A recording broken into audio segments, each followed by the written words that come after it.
You know, if silence were a strategy, Nigerian politicians would have won gold medals at the Olympics of indifference. While we, the ordinary, tired, hyper-alert citizens, count bodies in Benue, graves in Plateau, and burnt villages in Niger, the people elected to serve are counting political gains and defection headlines like it's a reality show finale. So let's talk about the facts, shall we? Between January and March of 2025, over 2,423 Nigerians were killed in violent attacks, according to media-tracked data by SBM Intelligence. Benue State alone recorded over 117 deaths in just that short window. Not from disease or not natural disaster. No, it was from bullets, from machetes, and impunity. On March 8, in Agutu local government area, gunmen stormed villages, killing over 20 people, while homes were reduced to ashes, and no emergency response. No presidential visit, just the sound of gunshots and silence. And on April 6th, Plateau State took another hit in Mangu local government area. At least 30 villages were killed in overnight raids. Women and children burnt, buried, forgotten again. But while this blood runs freely, our politicians are busy switching games, or better yet, switching parties like it's a game of musical chairs. Just last week, a parade of former opposition figures trooped to the presidential villa, chanting the holy grail of Nigerian politics, "On your mandate we shall stand." And of course, why stand with the people when it's far more comfortable to stand in Abuja, closer to the center, sipping tea and swearing allegiance to power over protection? And the governors? Yes. Some of them are now more interested in advisory council titles and next term calculations, 2024, APC minus PDP 2027. That's what's happening in their own backyard. And when was the last time we had a firm statement from any governor at all that is not drenched in political alignment or soft denials? So let's not even forget the opposition, because PDP, I'm coming to you. Do you remember them? Supposedly the voice of the people. Power to the people. Well, they have gone from opposition to optical illusion. Where are they as their fellow citizens are hunted in Nasarawa, slain in Kaduna, or displaced in Kogi? Oh, yeah, right. They are tweeting press releases in Queen English while remain noticeably absent on ground. And the presidency, let's not disturb His Excellency, the carousel. He's busy promising foreign investors a safe and secure Nigeria, while the Middle Belt looks like a war zone and IDP camps are swelling by the numbers, or rather, by the hour. So as we keep hearing about regional security architecture and community policing and insecurity in the Middle Belt, but the only architecture that seems to be working is the one protecting VIP convoys from potholes, not protecting villages from AK-47s or herdsmen. Anyway, so let me say this clearly, by the way. We are bleeding from Kwade to Kefi, from Lago to Luva. Lives are being cut short while those in power are cutting ribbons and political deals or attending weddings and giving out the bride's hand in marriage. Congratulations, the governor of Katsina State and his daughter. It is not just a failure of leadership, it is a betrayal of the social contract. And to those in power, defected, selected, or elected, or appointed, the question is no longer where do you stand. The real question is, where will you or will you ever stand with the people before there is no one left to stand for them? We hope to ask those questions as more today on the show on Breakfast Extra. And Rosino, we'll also have more questions to answer as well, or questions to ask as well. Rosino, good morning to you. Good morning to you, Judith. Your monologue took me here, there, everywhere. Yes. I contemplated talking about something, and then you came up with another thing. I'm like, yo, that is actually real. It's very, very heartbreaking, the situation of things here in Nigeria, especially security in the Middle Belt. I guess we get to talk about that today. Absolutely. But I woke up this morning with a very disturbing thought. Now, while everything is happening, the economy is dying. And one very specific thought in mind was the fact that currently we can't even afford the luxury of being generous anymore. Because when people call you to ask you, hey, can you give me one urgent 2K? You tell them, I need that 2K. If you get that bag, give me. So I need it badly. It's very worrying, the state of things, security, economy, and maybe when you get back here, we'll talk more on that. Oh, absolutely. Anyway, everyone, join us. It's time for us to get into and serve you breakfast, but this time it's going to be extra. Stay with us.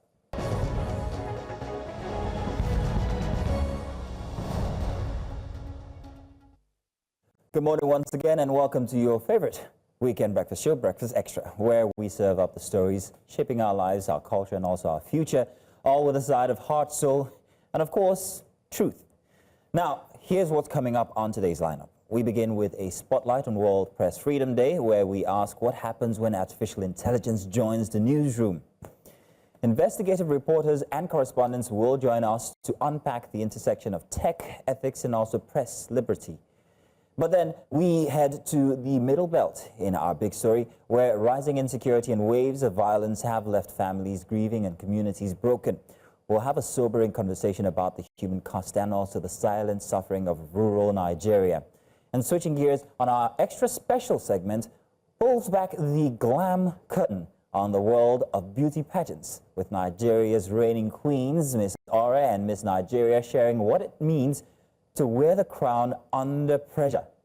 And then an inspiring innovation. A Nigerian biochemist is tackling period poverty by turning banana trunks into reusable pads. I will hear from medical experts, the maker herself, and a campaigner turning menstrual health into a national conversation. Plus, in this week's special report, we celebrate the grace and tradition of the Ovia-Osese Festival, a vibrant rite of passage honoring girls transiting to womanhood in Kogi State. Captured beautifully by our own correspondent on the ground, none other than Blessing Basugu, who's actually from Kogi State herself. It's culture, courage, controversy, and also celebration, all the good C's, all in one show. So get your breakfast brew and join us all the way up until 11 o'clock. Judith, thank you very much for such a stellar monologue I do my best. I try my best. I was hoping to also hear about the settlement issue between my uncle Wike and then his younger brother Fubara. I wanted to leave it to you now. I know it's a family matter. I'll take care of that tomorrow. All right, I'll take care of that tomorrow. But it's hard to be fun or satirical in the situations we find ourselves. It is. I couldn't see how you'd make today's one even. Because the murders in the Middle Belt, nothing to laugh about. Nothing at all, absolutely nothing. It was, I had no choice. You know what I mean? Like, there wasn't any choice to be made. True. Had to be spoken about. Yeah, it had to be, yeah. Tell you what now, let's get started with our very first big report, shall we? So now let's get started as Nigeria joins the rest of the world to mark Workers' Day. At the moment, not just to celebrate the hands that build nations, but to reflect on the deep-rooted struggles behind fair wages, safe workplaces, and the dignity of labor.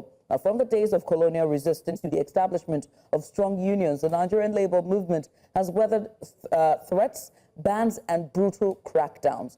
But it has also won key victories. Yet, in 2025, many workers still face uncertain incomes as well, unpaid salaries, and unsafe environments. Our correspondent Edom Joseph takes us through the journey of Nigeria's labor movement and the continuing fight for the average worker. Here's his report. Take a look.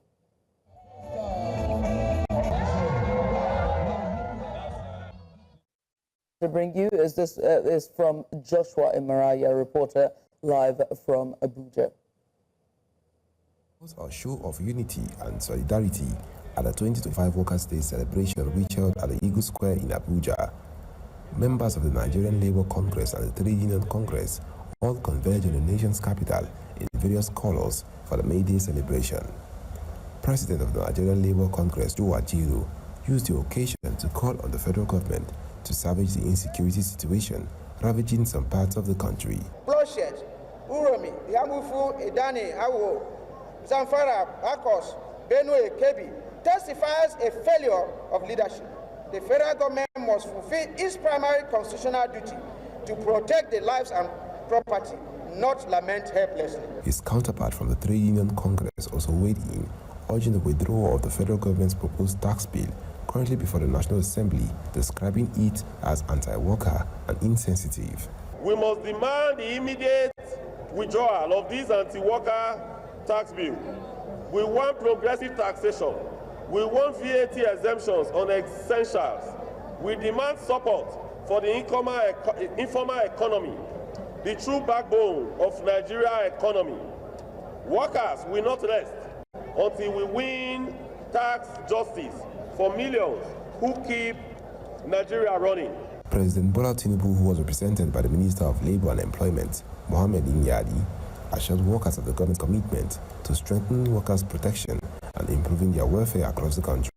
On our part, as a government, we will continue to strengthen labour protections, improving job security, and ensuring fair treatment for all workers in line with international best practices, and at the same time addressing issues of unemployment, which remains a significant concern. The event also featured the traditional Workers' Day march part by various affiliate unions, displaying colors in solidarity in spirit of the labour movement. Nigerian workers are calling on government at all levels to implement policies that will ease the burden of living for Nigerians in general.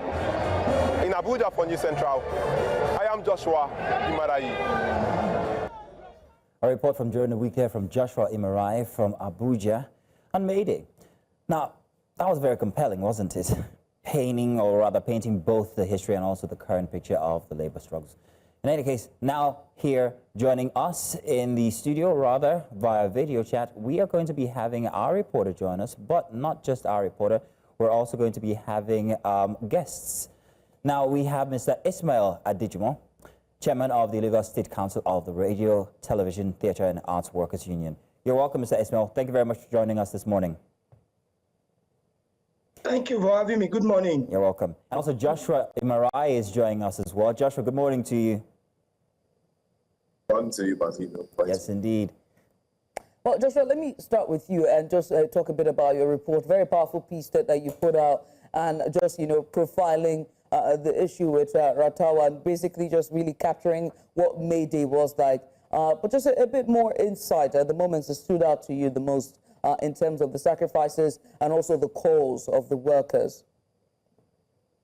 Well, the moment that stood out for me mostly was the fact that all Nigerians, particularly Nigerian workers who actually exploited the May Day celebration to be celebrated across the nation. I feel this is the only time they are celebrated in Nigeria. They do all their best to ensure that the economy is on running. Is running 24/7. But the feel this is the only time they are celebrated. Workers across several sectors, civil service, the private sector, well, this should be every time they are celebrated in Nigeria. We should seize every moment to celebrate Nigerian workers because they are particularly engaged that involved in the system. So exploit that particular day to be celebrated, to feel celebrated, to feel valued. That's true for me in general. All right, Joshua, we're hoping that we could fix the audio because we couldn't really hear much of what you're saying. So if you're connected to a Bluetooth device, please make sure you take it off the next time we come to you, please, if you do not mind, so we can get you clear. Let me come to Mr. Adejimo now. Mr. Adejimo, thank you very much once again for joining us. Now, this year's workers' celebration is happening at a very critical time because workers are not finding it easy, not even any Nigerian. So we're wondering, at this present time, especially regarding workers who are in the creative arts society like you and I, what are the most pressing issues that they're grappling with currently? Thank you very much. This year's celebration is symbolic, and it comes with a lot of misfeeling, despite the current economic action.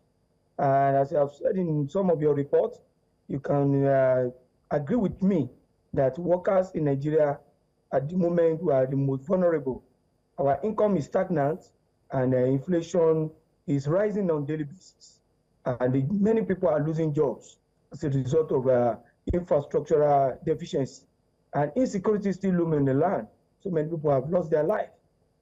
Despite all these challenges, the workers still stand tall and weather the storm to this very moment. So every 1st of May is a day to celebrate the hardworking people all over the world.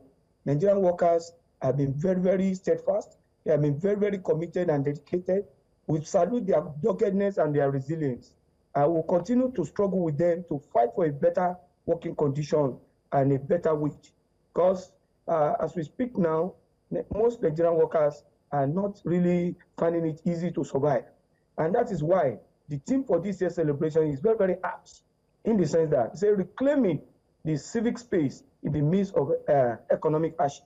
The hardship is so much in the land, and we're appealing to the government, both at the national and sub-national level, to look into the ways and means of ameliorating the sufferings of Nigerian workers and the citizens at large. This will be a thing that will be celebrated not only on May Day, as we advance and deepen our democracy. So the civic space is there for us to maximize, and we are the only voice for the voiceless. I will continue to use this medium, most especially those of us in the media space, to ensure that the voice of the voiceless is always out when it matters most, as we set agenda for public discourse. So I salute Nigerian workers. We appreciate ourselves, and will continue to struggle and fight with what is just and fair for us. Mr. Dejumo, I have to talk about wages. I remember the last time that you came, you were on here in the studio. It was pretty much about wages and, you know, the minimum wage and the conversation with NLC and the government, the presidency, on the proposed minimum wage, which came to 70,000 naira. And at the time, you termed it starvation allowance, if my memory serves me correctly. It still remains, wages still remains a major point of contention. Would there be any talks in the future with the powers that be, with the federal might, to redress wages and, you know, just providing a suitable wage in these difficult times or uncertain economic times? Actually, the situation still remains the same. We target in the labor movement as starvation wage. You agree with me, look at all the indices and the statistics and the breakdown of this wage prior to the time we are negotiating. You agree that the purchasing power of Nigerian workers has really reduced. What can you buy with 70,000 today? You know how much a bag of rice costs in the market, and so many other consumables. Food inflation is on the high side, and that is why we implore the government, despite the reduction in the years of negotiation, they need to work seriously in revamping our economy to bring down the inflation, to strengthen our naira, so that the purchasing power of the working people, you know, can be enhanced. Because when you receive salary, you have to cater for all your dependents, your basic needs, like housing, education, transportation, food, so many other commodity things that are needed to survive as a worker. So we implore the government, without salute the governor of Lagos State, our performing governor, Governor Babajide Sanwo-Olu, for being magnanimous and being very generous to at least assure the workers in Lagos, despite the unique nature and peculiar nature of Lagos, being the most populated and most expensive city to work, to come up with 85,000 minimum wage. But we are still on the negotiation table, as he assured us last year that by this year, March, thereabout, is going to take it to 100,000. We know there are a lot of issues concerning the issue of implementation of minimum wage. Some states, as we speak, have not even implemented the approved minimum wage of 70,000, which is a matter of law. That is a gross violation of Nigerian constitution. And we call on the federal government to address this issue along with the states that are finding it difficult or defer to implement the minimum wage. Minimum wage is not the only thing that the labor movement will be fighting for. We are fighting for a good working condition, a better working environment, incentives, allowances. That we, at least today is a work press freedom day. People in the media, they are having it very, very difficult to perform their duty, because a lot of hazard come with the job. And that is why we are demanding a special status and a special allowance for media workers and cultural workers, so that these people in the creative and media industry can really set the right agenda and be focused to project what is good about the government and make the public keep public informed about the good policies and programs of government. Okay. So we should not be shortchanged. Mr. Dejima. This celebration of the World Press Freedom Day is going to be an avenue for us to re-echo our voice so that government can hear us loud and clear. Our colleague in the state-owned media in Lagos, for instance, have been finding it difficult to even end the 85,000 minimum wage as approved by the governor due to some administrative cobrances. And we have put this matter to the table, and they have assured us that as soon as possible, they are going to address it so that there won't be wage disparity. People in the mainstream in Lagos are earning the approved 85,000 minimum wage. But in our own state broadcasting sector, both radio and television, they have been shortchanged as a result of non-migration to Oracle. And we have called on Mr. Governor, our listening governor, to use this celebration of this year, maybe, as a matter of urgency, expedite action in the migration of the workers in the media sector in Lagos to the Oracle platform so that they can enjoy uniform pay and regular payment of salary. As Mr. Dejima, they find it difficult to pay salary regularly. Let me say, Mr. Dejima, here. Many of them are dependent. They have to cater for them. And the only thing government can do is to address all these issues, among other things. Yes, Mr. Dejima, I mean, that's just, thank you for the noble work you are doing at Ratao there, and of course for looking out for pressmen across the country, especially here in Lagos. Well, let me come to you, Joshua, my apologies. Joshua, so we spoke to you during the week, you and Aisha Salihu, and we saw that you also spoke to a couple of people at Eagle Square, and we're wondering, with everything that's happening, what's top on the minds of Nigerian workers? Salihu had reported that they were concerned about the fact that even on Workers' Day, they had not been paid. Apart from that frustration, what other frustrations did you observe with people who celebrated in Abuja? Now, top of the list of the concerns of Nigerian workers, particularly on that day, was that the current salary and wage structure does not match up with the current realities of the country. The economic realities is stating otherwise, and their salary is telling them otherwise. Because at the end of the day, your take home is not taking home anymore. That is the challenge of that is one of the many challenges of the Nigerian workers, particularly because there seems to be this issue about their salary being enough to take them round the clock, around the 30-day time frame of a month. Now, imagine if a director that's at the height of being a director in civil service, and you have to contend with jumping and popping buses, and you have to contend with paying school fees, you have to contend with the hike in electricity tariff, you have to contend with heating. Just imagine. Now, they are of the opinion that the government should just should come in. When I mean the government should come in, they should come in with social intervention that will enable them to live bearably, considering the amounts they are receiving at the end of every month. Because this is what they are saying. They are saying that just the salary alone does not take them anywhere.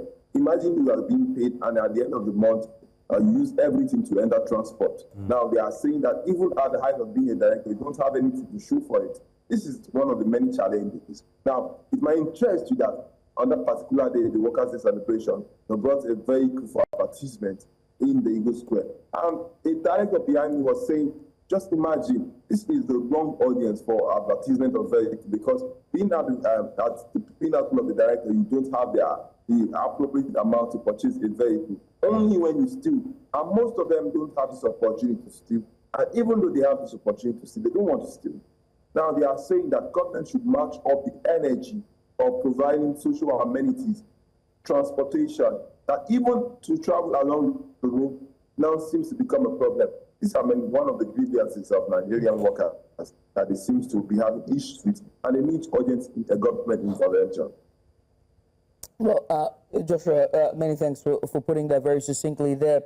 It just makes you wonder about, just away from wages and benefits, for example, a car loan, mortgages that Nigerian workers ought to have as packages are pretty much not provided for, or better yet, there's so many red taping or bureaucracy before they get access to those benefits. But I'd like to come to you, Mr. Adejuma, and just talk about, the concerns that the union is losing its bites when it comes to advocating for union leaders, or rather for union workers, or the everyday worker, the Nigerian worker, and instead is now being politicized or that it postures to be helpful, but it's only just politicized. What's your take, and make a case for unions? As you know, going in historical lane, the labor movement is the only formidable platform and voice for the voiceless of Nigeria. Not only the working people. We have joined in the enthronement of democracy, deepening democratic struggle, right from the eras of the military. And we will remain very relevant and will continue to strive for the interests of our members in the midst of all the blackmail that people are blackmailing, that people in labor leadership are politicians. The greatest characteristic of man is element of politics. Everybody, either in the church or at home, everywhere, politics must we exhibit and play politics in whatever way. And you cannot rule out politicking from the struggle of the labor movement, because we in the labor movement also have our own platform where we project and propose good, credible candidates to represent at different level. But be that as it may, we are not being entangled with the raw and the dirty politics that people claim to be. So what we are saying is that the relevance of the labor leadership is still very, very, very relevant. We are still very, very relevant. We are working assiduously in the midst of all the frustration, intimidation, and harassment. You could remember when our Congress president was nearly killed in Imo State amidst all sorts of issues there. So a lot of comrades have lost their life in struggling for people. So labor work is a thankless work. It's a work that people don't really appreciate what we go through in fighting for them. But because when you have a leader that are not democratic, that are not workers friendly, you suffer a lot. And so many people have suffered untold hardship and so many humiliation. But in the midst of all this, we still stand tall, and we are fighting for our member to ensure that there is greater happiness for the greater number, either in the working space or in the private life. So, matter of whether we have been relegated, we are not relevant, it's not there. When the government refuses to listen, that is when we invoke the instrument that they understand, which is the strike action. We don't enjoy it. We believe in dialogue, constructive engagement, whereby issues will be discussed on merit. The issue of economy will be discussed on merit. What are the measures? Look at the issue of tax reform bill. Look at all the increase in electricity tariff, in communication, and so many other things that we are contending with. As much as we advocate, the government will still put the voice. And what do? It is for the masses and the workers to stand in solidarity with their leadership. What we experience is that most people say, what are labor fighting for? What are labor? So when the reality is now done on everybody, you now begin to crucify the leadership. So nobody should be left behind. Right. We cannot fight without our member voice. We cannot fight for any interest, anything for them without them supporting the leadership. All right. The leadership of the union must be supported at all levels. The way government also enjoy the support of the masses. So that is the only way. We are the pressure group that fight for the people and will continue to fight for a better living for Nigerians. All right. Thank you very much, Mr. Ishmael Dejumo. This is where we draw the curtains for this conversation. But first, let me say congratulations to you on winning your union's election. And now you get another term to run to be the chairman of Ratawa, which is the Lagos State Council of the Radio, Television, Theatre. Ratawa, I beg your pardon, that's the Radio, Television, Theatre and Arts Workers Union. Once again, congratulations. And also Joshua and Mariah, many thanks for that report and for joining us and coming on. Thank you very much. Joshua, congratulations to you too. Regardless. Oh, gosh. Thank you so much, gentlemen. Thank you for coming on. Let's continue, shall we? This time we'll bring you perspectives. Yes, indeed. Every May 1st, workers across the world take a moment to reflect demand and also reassert their values in building economies and also sustaining society. Here in Nigeria, the issues remain as urgent as ever. Wage reviews, job security, healthcare, pensions, and the broader dignity of labor. But while it's easy to ask what do workers want, we're also flipping the question, What are they willing to give in return? In this Workers' Day edition of Perspectives here on Breakfast Extra, we hit the streets of Lagos State to hear directly from a cross-section of Nigerian workers, from civil servants to artisans, health workers to factory hands, on what they expect and what they are ready to contribute. Let's see here.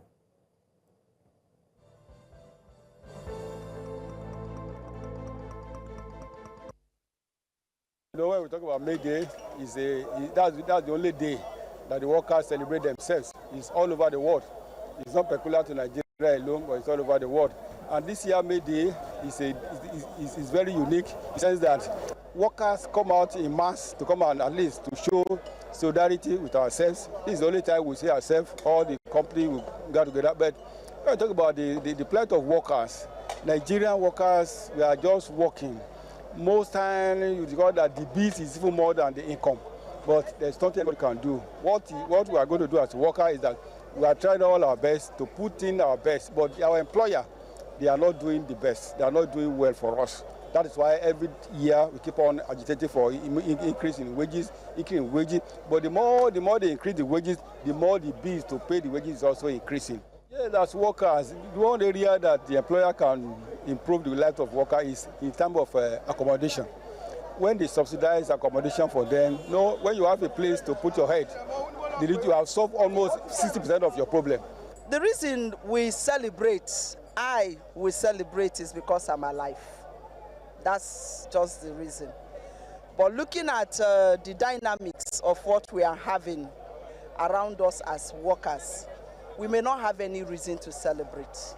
So if we have workers dancing, singing, for me, I am celebrating because God has given life, sparing us from last year's May Day to today, despite the economic crunch and the uncertainties that we face every day. So apart from that, the gift of life, an average Nigerian worker who wants to do his or her work conscientiously without cutting corners is under daily pressure. Pressure because you collect your salary and before a week or two, you are struggling to work and beg God to help you till the next month.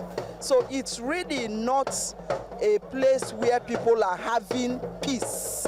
As an individual, and also based on the feelers within the association, the expectations of workers have not been met, but we are celebrating Workers' Day. It's a historic day for workers all over the world, and we are celebrating it as workers in Nigeria because it is our day.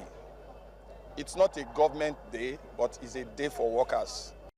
And it is basically a day for us as unions. We have two trade unions. There's the Nigerian Labour Congress and there is the Trade Union Congress that we belong, Pengasin. So today is our day, and it's more like a strategic day and a rallying point for solidarity among all workers. It creates opportunity for us to share ideas and also for the association. Both, if you check at the stadium, when the entire agenda for the program was being executed, both trade unions actually made their presentation, right? It created opportunity for both trade unions to appreciate government on the efforts that government have made to let them understand that the relationship is a journey. Because actually the relationship is a journey. I say a journey towards progress. It is the reason we say forward ever, backward never. As an association, it is forward ever for us, backward never. Even though our expectations are not met, but it creates opportunity for us to have solidarity among ourselves. In the area of infrastructure, right, government is making effort, but we don't have the right infrastructures in place, right? And a lot of these workers are basically the ones who pay tax. And whatever they pay as tax, they are not getting the full benefit of what they pay as tax, right? So the infrastructure in terms of water, in terms of electricity, at the adequate price, and also roads, and in cases of transportation to places of work, should be in place. And the most important one is that in terms of negotiation, in terms of pay, government and the private sector should be able to engage the association to make sure that the workers are actually paid rightly, because Nigerian workers are not paid. Whatever we are paid is not adequate. Nigeria workers are great workers. They need to be celebrated. May Day is set aside to celebrate all workers in Nigeria, irrespective of the gender, whether woman or woman, whether you are a cleaner, so far you are a working class, you need to be celebrated, because it's a day set aside worldwide. That was the day workers in Chicago were surcharged. That was the origin of May Day. So May Day in Nigeria, whether the economy is bad or not, we need to be celebrated, because a workman needs to be happy for what he is doing and happy for which the salary he received. So as a worker, the whole world gathered together a bank as a workers' day. So we need to join all our comrades to celebrate with us. That is the essence of this worker day. The Nigerian workers, they are not getting anything from the government, because the minimum wage is not enough to even buy a bag of rice. So you find out that our politicians are just taking everything, and they are not, the heart of the masses is not in their heart. So we find out that because of the situation of Nigeria, Nigerian workers are underpaid. They are not well to do. They cannot eat 3 good square meals a day compared to other countries in the world. So what should be increased from the government and private sector? Yeah, for the government, they need to do more. Not just increase the salary, you have to create a namely environment for private workers or private owners to thrive. They must have to improve electricity, because where there is electricity, people can engage in the private job without looking for government to create job for you. So those are the things.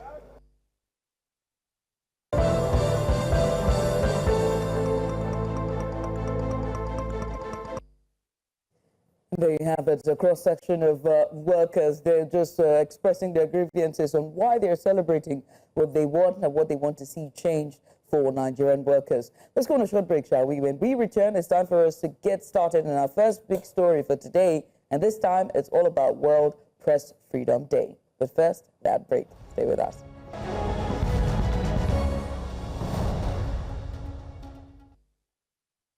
Hey, welcome back. Let's get started, shall we, for our very first big story for today. Now, May 3rd marks a World Press Freedom Day, a day to spotlight the state of press freedom across the world and reaffirm the essential role of a free and independent media in a functioning democracy. Now, this year's theme, A Press for the Planet, journalism in the face of the environmental crisis, calls on journalists to amplify climate issues. But there's another conversation gaining urgency, and that is artificial intelligence and the future of journalism. From deepfakes to data mining, automated content to algorithmic biases, AI has quickly become both a tool and a threat in the media space. So the question is, how do we balance innovation with integrity?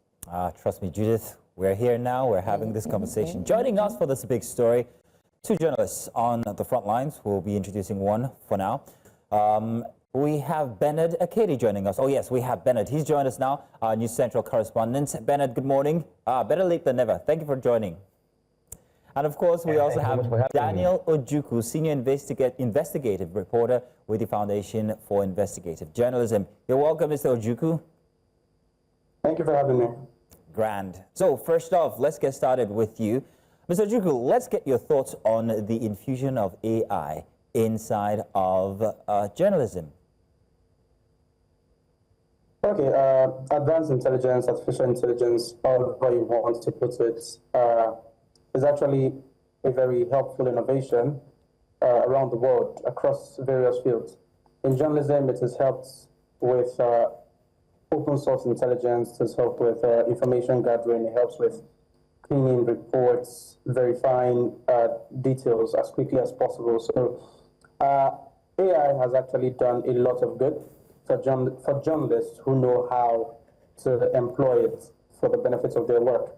But on the flip side, it threatens journalism because there are lots of people who are putting so much reliance on AI to do the work for them. It's an ethical question. It's something that a lot of people frown at. A lot of people should frown at. But then it's always a 50-50 thing. Whenever a new innovation comes in, there are people who use it for good and those who use it for bad. So yes, AI in journalism has a lot of merits and also has its demerits. And its demerits are more human costs than a fault of the AI itself. I saw something that just blew, I don't know if it blew my mind or if it got me concerned. I don't know what to, I think more concerned, right? So Bernard, I want to ask you, right? You have covered, some of the biggest stories across Africa, and you are the lead correspondent here at News Central. And so in your view, how has AI started to shape the way we gather and even report news? Because some persons are using deepfakes. Yeah, there's that. Well, I think I'll start by saying AI has come to stay.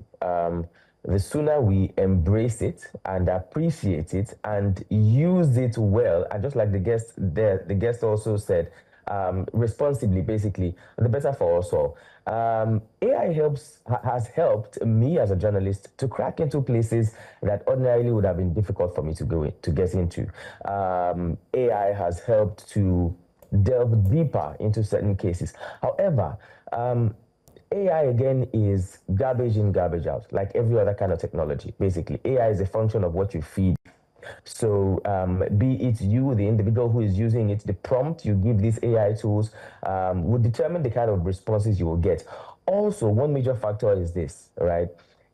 Like I said, AI is garbage in, garbage out. It's a function of what you feed it. It's also a function of the creators of these AI tools. Let's not make that mistake as well. So if we want something that would help African news gathering, or if we want AI tools that will help African news gathering, we need to invest in AI tools that are African-oriented, African-generated, African-created, such that they are being fed with African information, with legit African information, with updated African information, with authentic, that's the word I'm looking for, authentic African information, so that we can reap the best benefits from these AI tools. But then coming back again to your question, AI has been beneficial in gathering information, in telling stories, in news reportage, basically. I believe it can get better with the kind of information that we put into it and with the way we help it grow. I think it's quite apt that we're talking about AI and press freedom because in certain parts of the world, particularly in Africa, in some parts of Africa,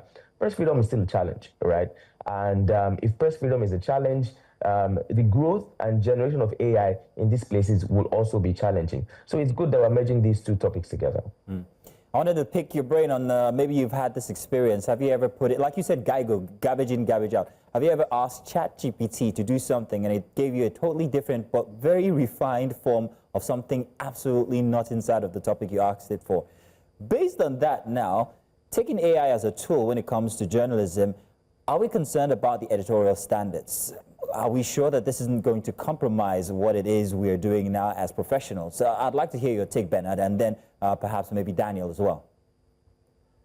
All right, I'll go for the first question you asked. Yes, I remember when we went to Ghana for the elections, and I told AI to, because I still use AI tool, I wouldn't mention the name of the tool I asked, but so I prompted this AI tool and I said, based on my reportage and my prompts from the Ghanaian presidential election just concluded, paint a picture of me as a reporter who covered the Ghanaian elections. Oh, and first started with this flattering response, and then the picture that was painted was a white journalist with a Ghanaian muffler around his neck, with cameras, and with, basically painted me as a white guy. And I responded to the AI. I said, this is nice, but I am not a white reporter.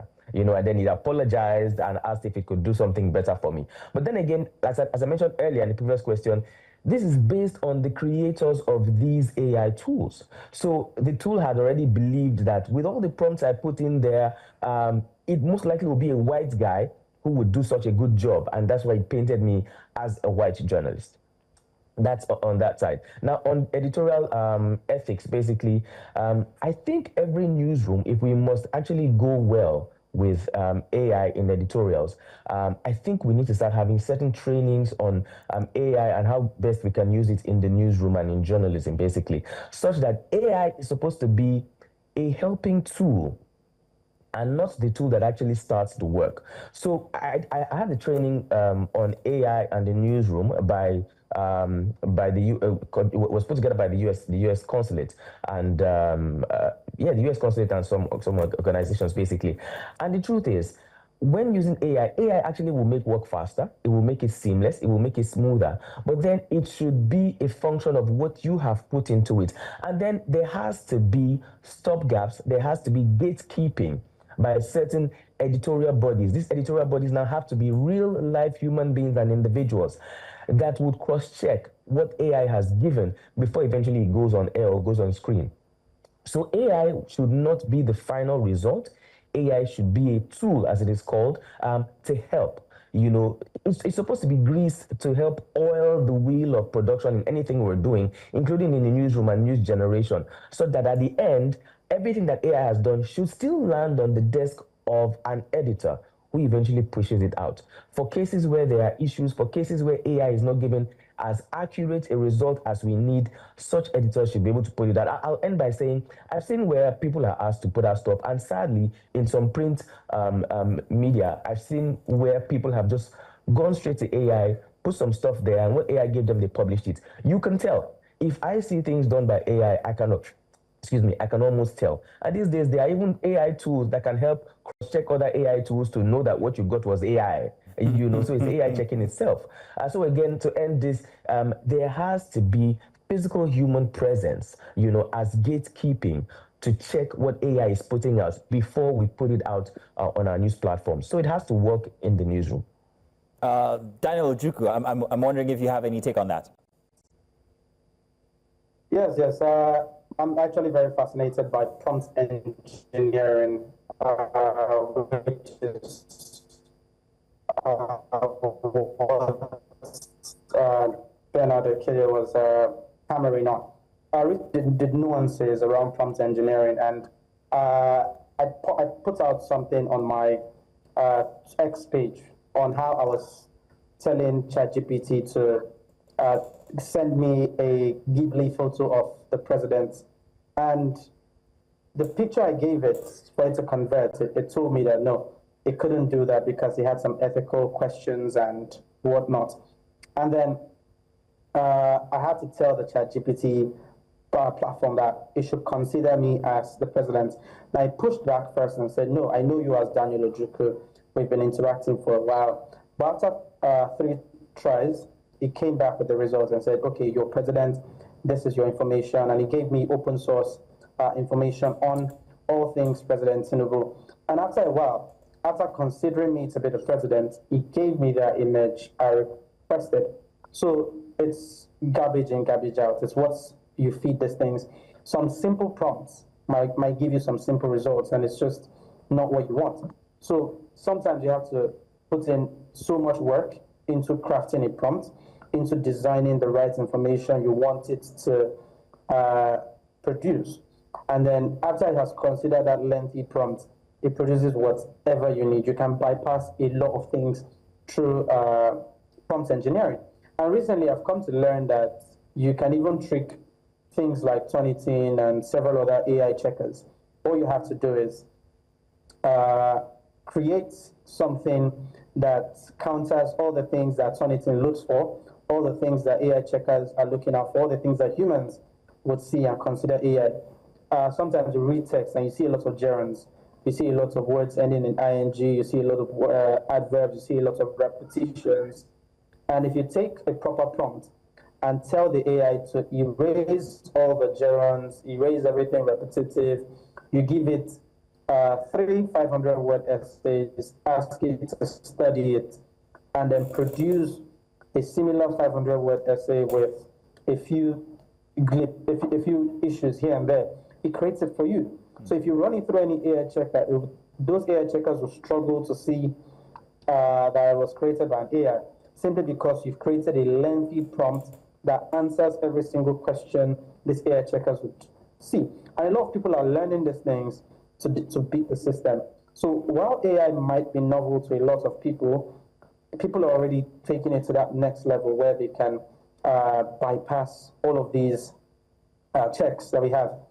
And speaking about the editorial policies, the editorial issues with AI, I have seen a number of reports, personally, I have seen, where you find 3 paragraphs that say the exact same thing. And it happens a lot with AI-generated content. You ask it to develop a 1,000-word piece, a 500-word piece, a 300-word piece, and because you haven't fed it enough information, it begins repeating what you've already told it to do before. So some reporters take these things they've gotten from the AI. They might have 100 words in their own draft, and because they need to freshen up that report, they run it through an AI tool. An AI tool takes those 100 words and multiplies this content to give you 500. And you don't read it, you don't check it, you move on. And sometimes we consider AI tools to be the ChatGPTs, the OpenAI, the Grok, and all that. But simple things like Grammarly are sometimes problematic. You might not set your Grammarly to the thing you're using it for, and then it flags some things you're writing. Flags it for passive voice, it puts a comma where it shouldn't have a comma, it puts the wrong tense in several places. And because the user might be less experienced or might not have the understanding that Grammarly says you have, instead of changing it to what they want you to have, you just run with it. So sometimes the AI messes with the contents that several journalists are using, are putting out, and they don't go through that human process of trying to vet the copies. They just trust the machine to know better than they do. And it's problematic because down the line, we're teaching younger generations to abandon the hard work, to abandon the place of working on the draft, sending it to somebody else to proofread, and then someone else to check the copy for grammar and all the errors. But we just want to rely heavily on AI to do the jobs that we're paid to do. I have to also, I mean, I'm glad we're talking about, generative AI and, prompt engineering, but also let's also talk about, all of this tech falling into the wrong hands and what it means for media perception and, most important, algorithm bias. I wonder if you're worried about that and, and just, how that can be manipulated and used. Should there be frameworks, law frameworks, should there be more regulation or more tighter guidelines in newsrooms? What's your take? Let's start with you, Daniel. Okay, I'm always very cautious about suggesting that we need to put more power in the hands of the government, because the government has shown that they're not responsible enough to manage things they do not understand. If we take antecedents, we look at cryptocurrency, for example, the government fumbled it. If you look at the COVID-19, the government fumbled it. Everything the government doesn't understand, they question. The first thing they want to do is use a hammer on a fly. So I do not believe we need stringent regulations to curtail the negative effects of AI. I think we need more people to study. We need more people to educate themselves. We need more sensitization. We need more hands-on approach to getting everyone on board with how best to employ AI. In journalism, for example, several newsrooms are innovating. They're teaching their staff. Some people who do not understand, they steer clear. They tell their staff, look, we're not generating images. No, let's keep things simple. Take your pictures on the field and use them. We're not generating videos. The videos you shoot on scene are the ones we're using. Or write your text. We have a line editor. We have a copy editor.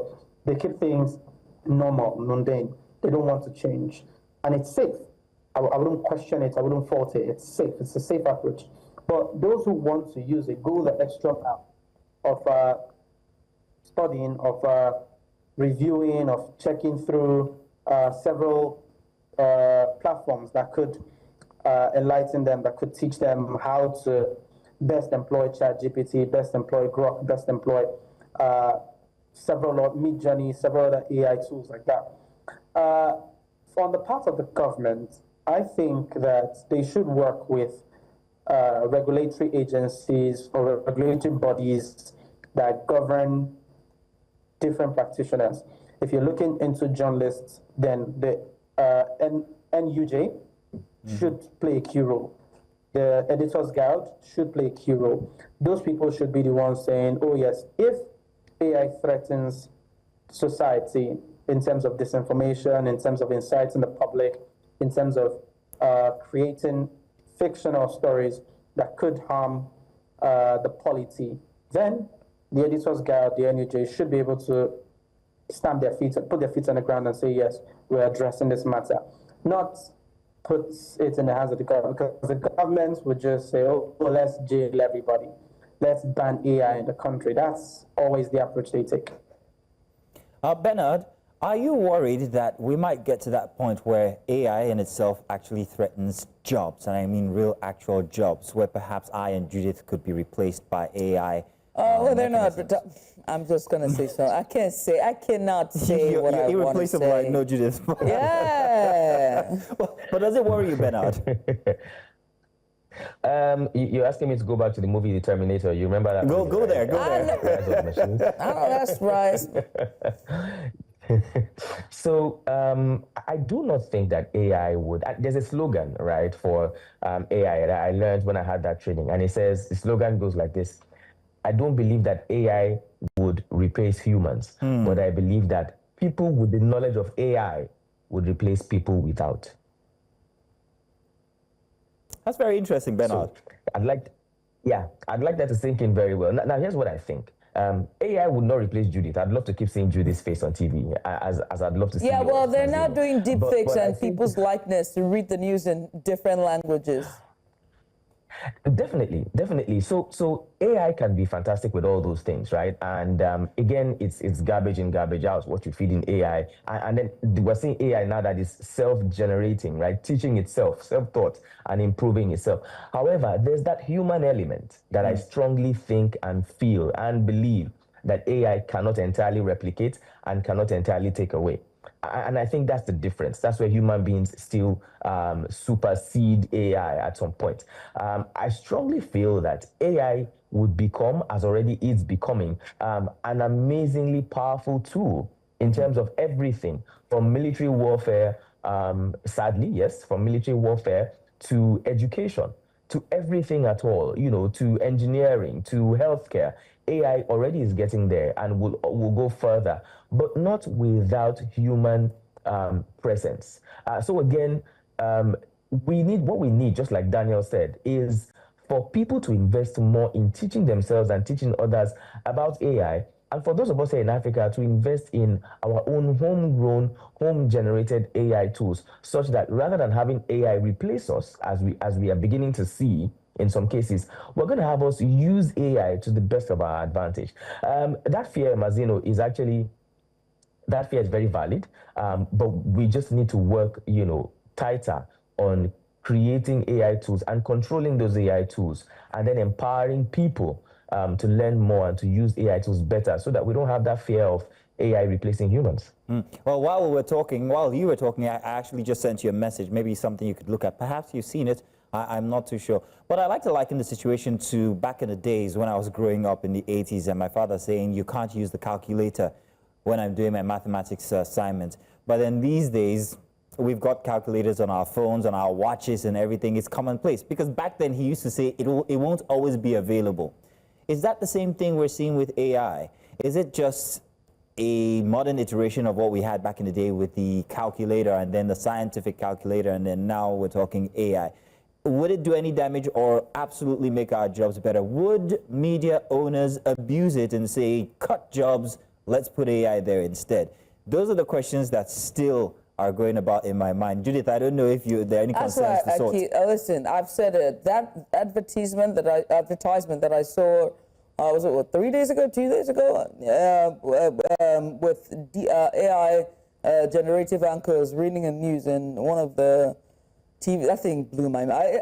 I got me worried, because Well, it was exciting to see. It's not exciting. It was exciting to see, quite frankly. And that's what I'm talking about. The fact that, just like the calculator, how do we use it? Do we use it or abuse it is what I'm asking. I don't know, maybe Bernard, or rather, no, Daniel, if you could take that one. Okay, this thing happens whenever we enter a new age. We often see innovations that come up and then a lot of predictions go, this thing is going to become old school.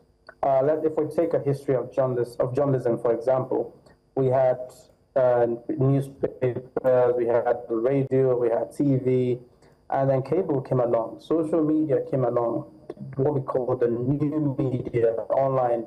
And everyone says, oh, radio is going to get phased out. TV is going to get phased out. Newspapers are going to get phased out. It's 2025. That didn't happen.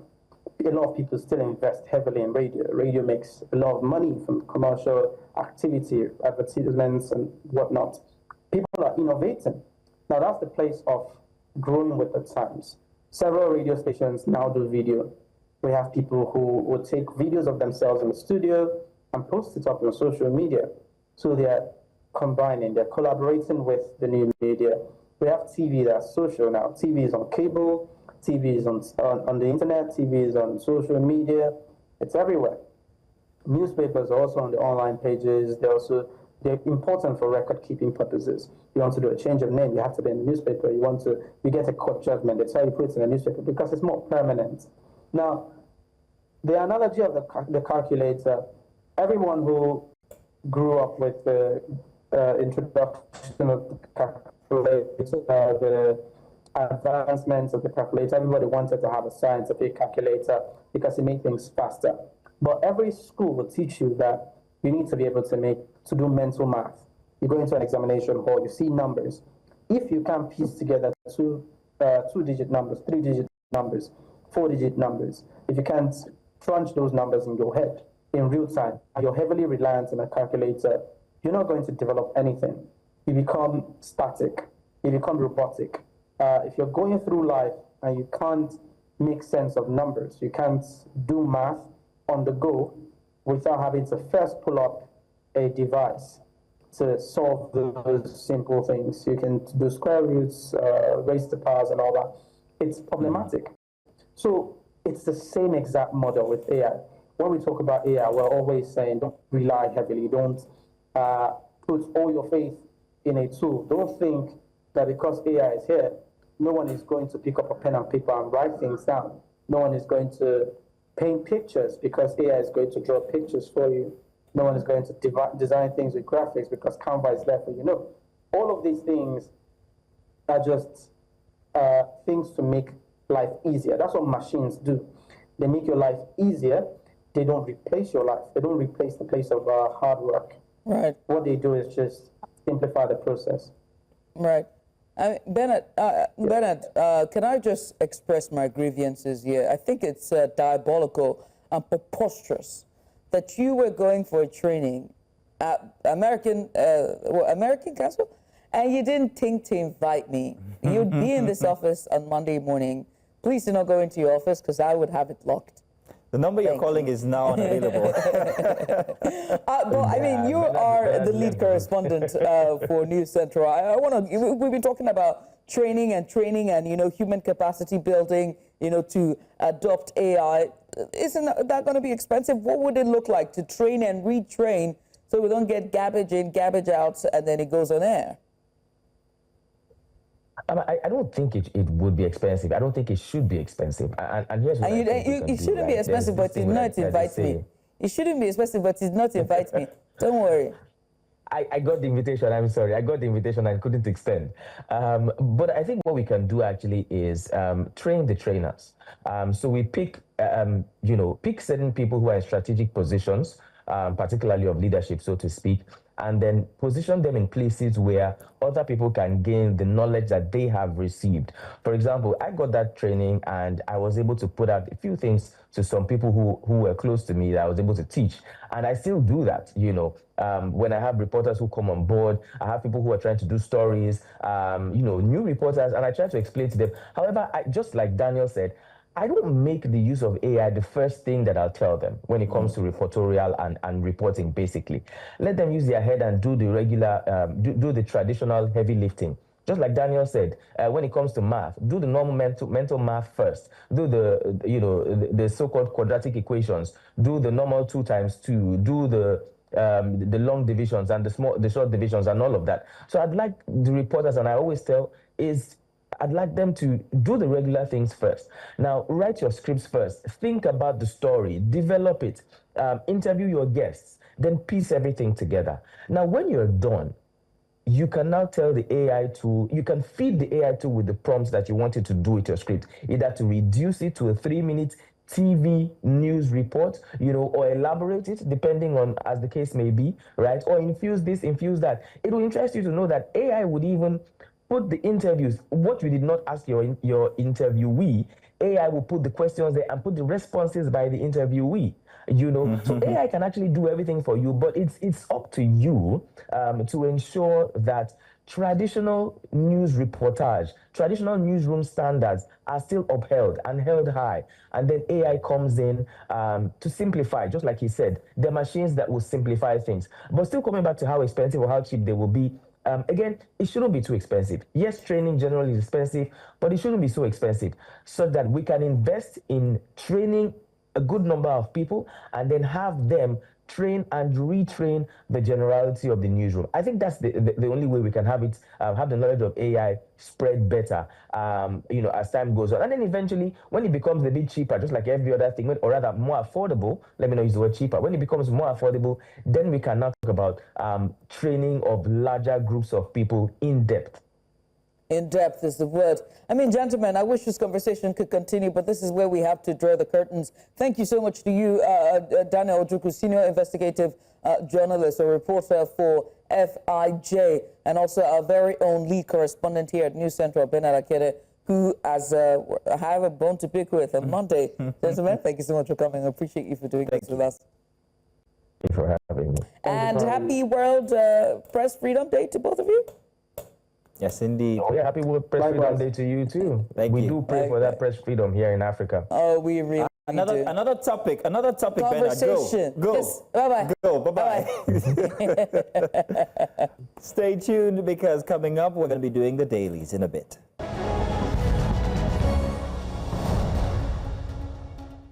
Welcome back. Second hour here for Breakfast Extra. Let's do another big story. Now, Nigeria recorded at least 2,000 killings in the first quarter of 2025 alone, according to media-reported incidents. Now, the figures are staggering, the human toll devastating, and the implications deeply troubling. The data compiled by SBM Intelligence and also EIE Nigeria shows that Benue, Niger, and Kogi States, all part of Nigeria's middle belt, are among the worst affected by violent attacks, including terrorism, armed robbery, and communal clashes. And while Borno and Zamfara still dominate the chart, it's the growing intensity and frequency of violence in the north-central region that is sparking new alarm. And so today we ask, why is the middle belt bleeding? Who is being held accountable? And what more can be done to protect the lives and dignity of the people in these communities? Joining us to unpack this is Aya Ichavwa. She's an activist, humanitarian, and co-founder of the CESO Empowerment Foundation, which works with internally displaced persons across Nigeria. Ms. Ichavwa, many thanks for joining us. I appreciate you for doing this with us this morning. I think I butchered something there somewhere, so please forgive me. But let's get started, shall we? And let's begin with your reaction, right? The recent data is showing over 2,000 killings in just 3 months, with Benue alone accounting for a large portion of that number. What exactly is going on in the Middle East? Your reaction to what we're seeing in the Middle East? Let's start there.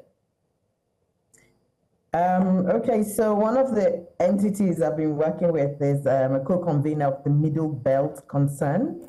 And yeah, I'll just correct my name is Chavi E. So bottom line, we started working in Benue as far back as 2013, 2014, just responding to people who were displaced, supporting people who were displaced by attacks in Adeke and Adaka, for example, in Daudu, in Makudi. Daudu is near Makudi, basically. And a lot of the reports we got were that terrorist headsmen would come in, dead of the night, people would be sleeping, and they would basically just hack them, chase them off the land, and then set their cattle grazing. And if you went back, you couldn't get into your farms, and this thing was just ongoing.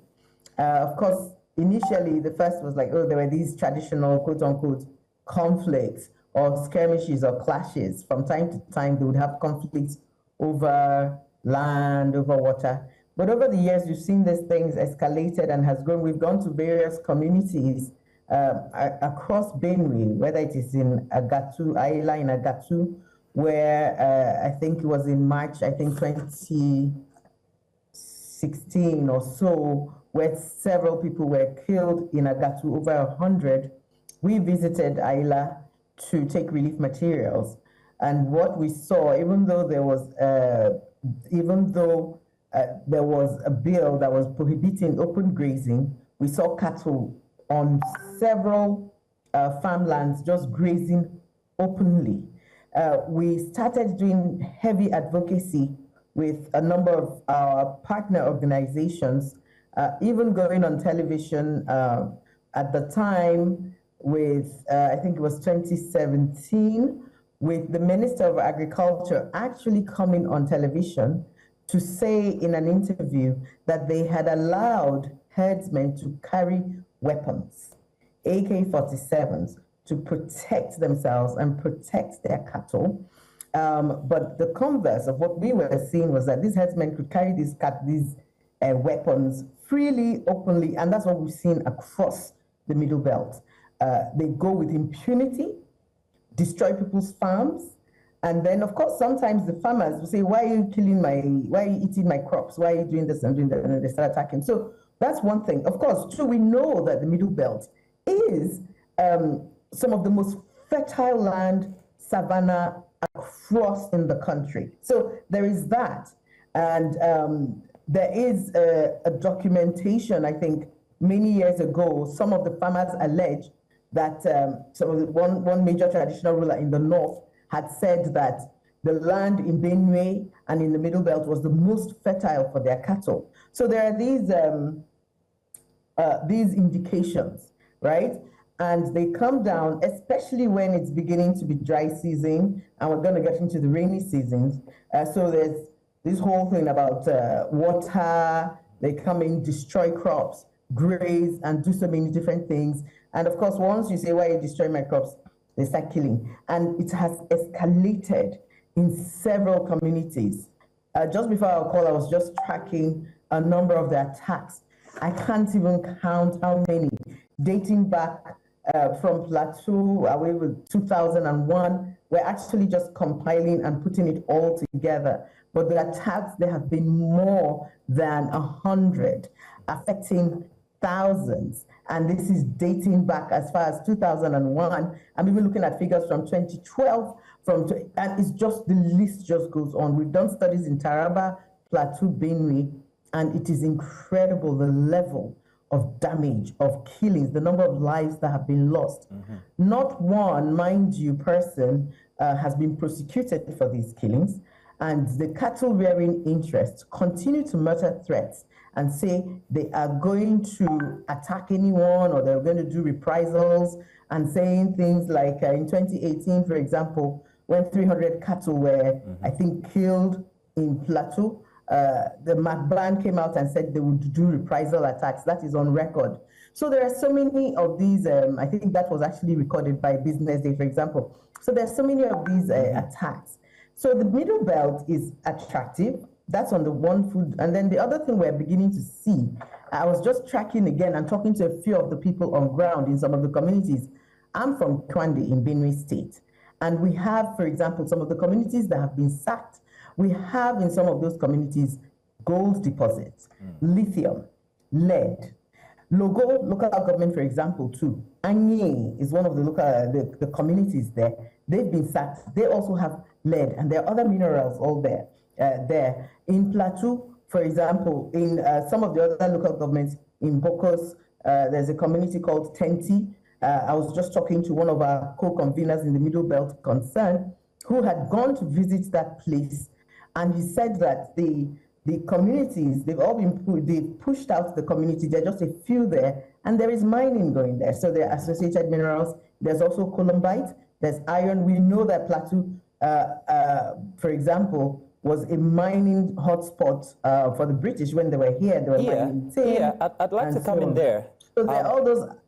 So we believe that is a resource and land grab issue across the Middle Belt. Now, I'd like to come in there. And the attacks have been extensive with very poor government response. Great. With all the details that you've given us now, very interesting. Let me remind you that a couple of weeks ago, the Nigerian authorities, the police and army, said that they were unsure what the reasons were for the killings that happened in Plateau State were.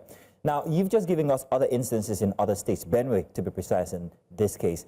Can you talk to us the interaction between the stakeholders, interest groups, land grabbers, herders, violence that occurs in these places, especially particularly regarding mining? So unfortunately, the mining issues have just in the last, I think, year or two, just recently come to light. Because initially our belief was it was just primarily fighting for land for grazing. There was a huge component of that. And we began to understand eventually, for example, I was in Kwande in 2023 and just heard that there's some gold mining going on. I'm from that area. I'd never even known there was gold mining. And we started interviewing some of the locals, and they were like, yeah, there is some of this artisanal mining going on. But they now said that some other entities had come in. They were seeing large trucks taking out minerals and just driving out on the road between I think Adipo, and they would go through to Boko and different routes. And a few weeks later, it's now emerged that the state government was clamping down on illegal miners. They even had a meeting with the Minister for Solid Minerals Development to deal with this. And that was, I think, earlier this year or late last year or so. And they had a meeting with Delia Lake, the minister in charge of that, to try and crack down on those illegal mining activities. And it was then we began to connect the dots. And as we began to do more investigations, looking into places like Logo, of course, those places you cannot even go into some of them. So, for example, parts of Logo local government in Benue, you're not advised to go there. And for us who try and go in to do relief work, sometimes you have to seek police protection to go in and report that the terrorists who have taken over the place, for whatever with whatever resources they're using, they are heavily armed, and you're not advised to go there. I mean, we saw, for example, a few weeks ago, even when the governor of Benue State was saying he couldn't vouch for the safety of people coming in and trying to go to those camps to support the IDPs and some of those communities, which for us was pretty shocking because the government, that's their first responsibility to secure the lives of people in those places. But it would appear that they are failing in that regard. So, during the week we had a conversation and you gave a very interesting dynamic of how this chain of events starts.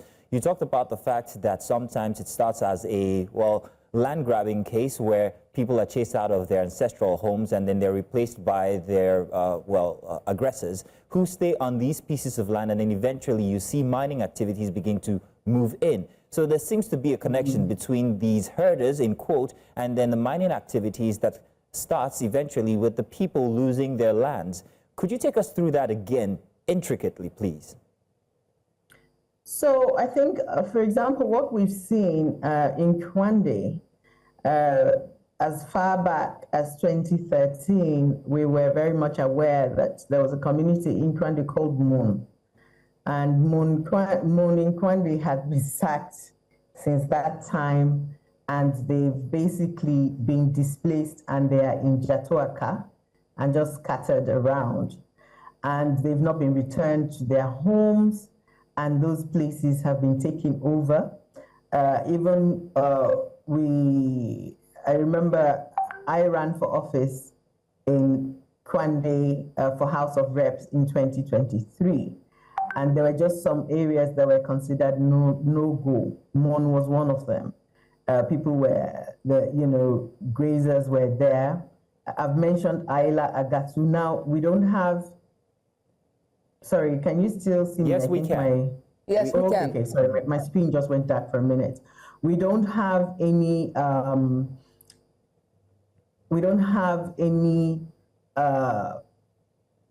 intel that there are minerals, for example, in Agatu, but we know that in Kwande, as I mentioned earlier, there's gold and there is lead. Same thing in Nanyi. And like we said before, our understanding initially was that this is just for land grab, until we began to understand there are these mineral deposits and there are these minerals in the ground. And because the people have been cleared out, people are not even able to go to their farms or anything like that. We really cannot say what is going on.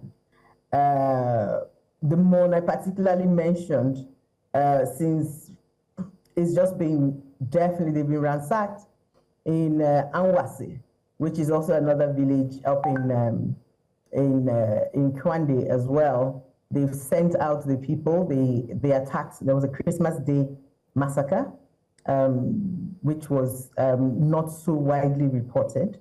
And to go there now is very difficult. The House of Reps member has tried to get some border patrol presence there and have a patrol post, so as to watch the places through which they come in, because we now understand that some of these terrorist entities come in, attack, and then run over to Cameroon and then come back again, because some of those communities border Cameroon. We even understood that some of them ran into Cameroon and were attacked by the gendarmes there, and they came back, or they were resisted and they ran back into Nigeria. So we do what we do need. The truth is, we're citizen groups, we're NGOs. It's not our primary job to even gather this intelligence. We come across it in the course of our humanitarian work. Because you go to the camps, of course, people are crying, they're telling you, this is what happened, this is what happened. You have the stories, you have the interviews. Sometimes you're not even allowed to talk to them. I remember I went there once with a journalist. I went to Buruku local government in Benue again, to the journalist to interview some of the leaders there and find out what exactly was going on. And there was an order. This was, I think, in 2016 or 2017, from the state saying traditional rulers could not talk to anyone, until we got clearance from DSS and so on and so forth. These are people in distress. So these are things that for us, we just come across them in the course of our work, and that's when we start advocating and start shouting and saying this should be checked. Right. But the people who have the responsibility for the intel, for doing the investigations, they have all the resources. They have access to drone technology. They have all the resources on ground. The police, the DSS, the Army intelligence units, and all of that. They are failing, as far as we're concerned, in just getting to the bottom of this and dealing with it and saving the lives of people. Right. I mean, I'm glad you're bringing up this security, all the security parastatals and all this apparatus. So this issue is multifaceted, or rather, the root cause of the killings in the Middle Belt is multifaceted, whether it's illegal mining, whether it's land grab, whether it's weaponized herdsmen, whether it's communal clashes or ethnic cleansing. It is commodified chaos, right? And so to speak on that, we know you made mention of the governor of Benue State and the comments that he made regarding saying that he couldn't secure the lives of those who goes into the IDP camp. I guess that's when the former presidential candidate for the Labour Party was going to visit the IDP camp. Now, to that regard, the president have also said that the governor's that the bulk of the security is also left in the office of the president, or rather of the governors of the state. But he also called on the security, the Nigerian military as well, to intensify efforts to end terrorism and banditry in the country. And he made this comment on the sidelines of his activity. He is in Katsina State. He will be launching, I think he did this yesterday, the launch of the 24-kilometer dual carriageway. And also he will be attending the governor of Katsina State's daughter's wedding, the 2-day visit. But is that enough? Because let's talk about manpower. There's a lot that the armed forces are there's not enough manpower, intelligence gathering, are they well equipped? Are they trained? Can they handle issues? Do they have the right intelligence? If the governor is saying that he cannot secure people going to the IDP camp, what more the armed military? Your take? I have a very controversial view on that. I'd like to hear it. I'm a member of Fixed Politics, and we look at the politics of our country. And there are 3 key things that really determine how well leaders do. There's character, there's competence, and there's capacity. And the first of those is character. Part of character is empathy, compassion, a determination to serve your people. And I say this with every bit of pain in my heart, and for Nigerians and for those in the Middle Belt, our leaders lack character. And I am saying this across the board. Our governors for years have been getting security vote. I don't know about you. We are all leaders in our various spheres. We are family people. We will do anything we need to do to secure our families and secure our people. But it is very clear to us that our leadership do not consider us their people. We are useful to them when it's time for elections, for votes. These same communities that they're saying they cannot enter or they cannot guarantee anybody's safety, when it is time for campaign, when it is time for election, when it is time for one jamboree, someone's wedding, they will carry themselves with all the security detail and get into those communities. But now it is time to deliver humanitarian relief and to secure the lives of the people we cannot secure. That is one of the reasons why the Middle Belt Concern was saying we're calling for accountability. How is the security vote being used? We're almost out of time, but I have to ask you one very critical question here. And it's So for me, sorry, just to wrap that up, I think that the leadership, the governors have not looked deeply enough and fought hard enough on this issue. There are some states who have organized themselves, their security outfits, and giving them the power to do these things. But in Benue, in Plateau, it's been a challenge. In some instances, in Plateau, for example, they've tried to arm the civilian joint task forces working to protect the farming communities. And they've been stopped illegally as well. Just a second. So that's why we also call for firearms review of legislation in this area. But I mean, that's another conversation. Sorry, just a second, Mr. Do you think that, I mean, Ondo had his own issue and then they created Amotekun, right? Anambra had his issue and now there's I've forgotten the name now, I don't want to butcher the name. But they do create this somewhat community policing, if not vigilante groups that are accredited by the government. Should that happen in Middle Belt? Should Niger, Benue and Kogi create this type of communities, and also Plateau as well, create this kind of vigilante groups, community policing to secure those communities? And will they work? The truth is, we've had some of those historically. Now, for example, with Plateau, for example, they have, I think it's called Operation Rainbow, or well, I can't remember what the name is right now. But recently there were reports that the governor had tried to increase their capacity to protect themselves against the superior weapons being brought against them by these terrorists, and they were stopped. We understand by some security agencies. The DSS, for example, was named. Even yesterday, we were having a conversation as to what power does the DSS have to stop that. When the Constitution says we have the right, communities have the right, the Nigerian citizens have a right to defend themselves. So I think that the governors need to really look more closely at this. if a motekun could be created in the Southwest, for example, and in Anambra they have their own outreach, and they've been able to sort of protect their people a little better than we're seeing in the Middle Belt, those governors didn't have two heads. So our own governors too need to figure this out and sit up. They don't need the permission of the federal government to do their constitutional duty, which is to protect their people. The point of government, whether it's democracy, autocratic, number one, the reason we pay taxes and we entrust and submit it to the authority of the government is for them to protect us. That's the whole point. Indeed, now, if you're not able to protect us, let us be able to protect ourselves properly. Do not allow terrorist headsmen to carry AK-47s and arms, and then you're not allowing the communities that are suffering from some of the violence they're inflicting to be able to also protect themselves. Of course, it needs to be done with due oversight. All right, then, I really wanted to ask regarding...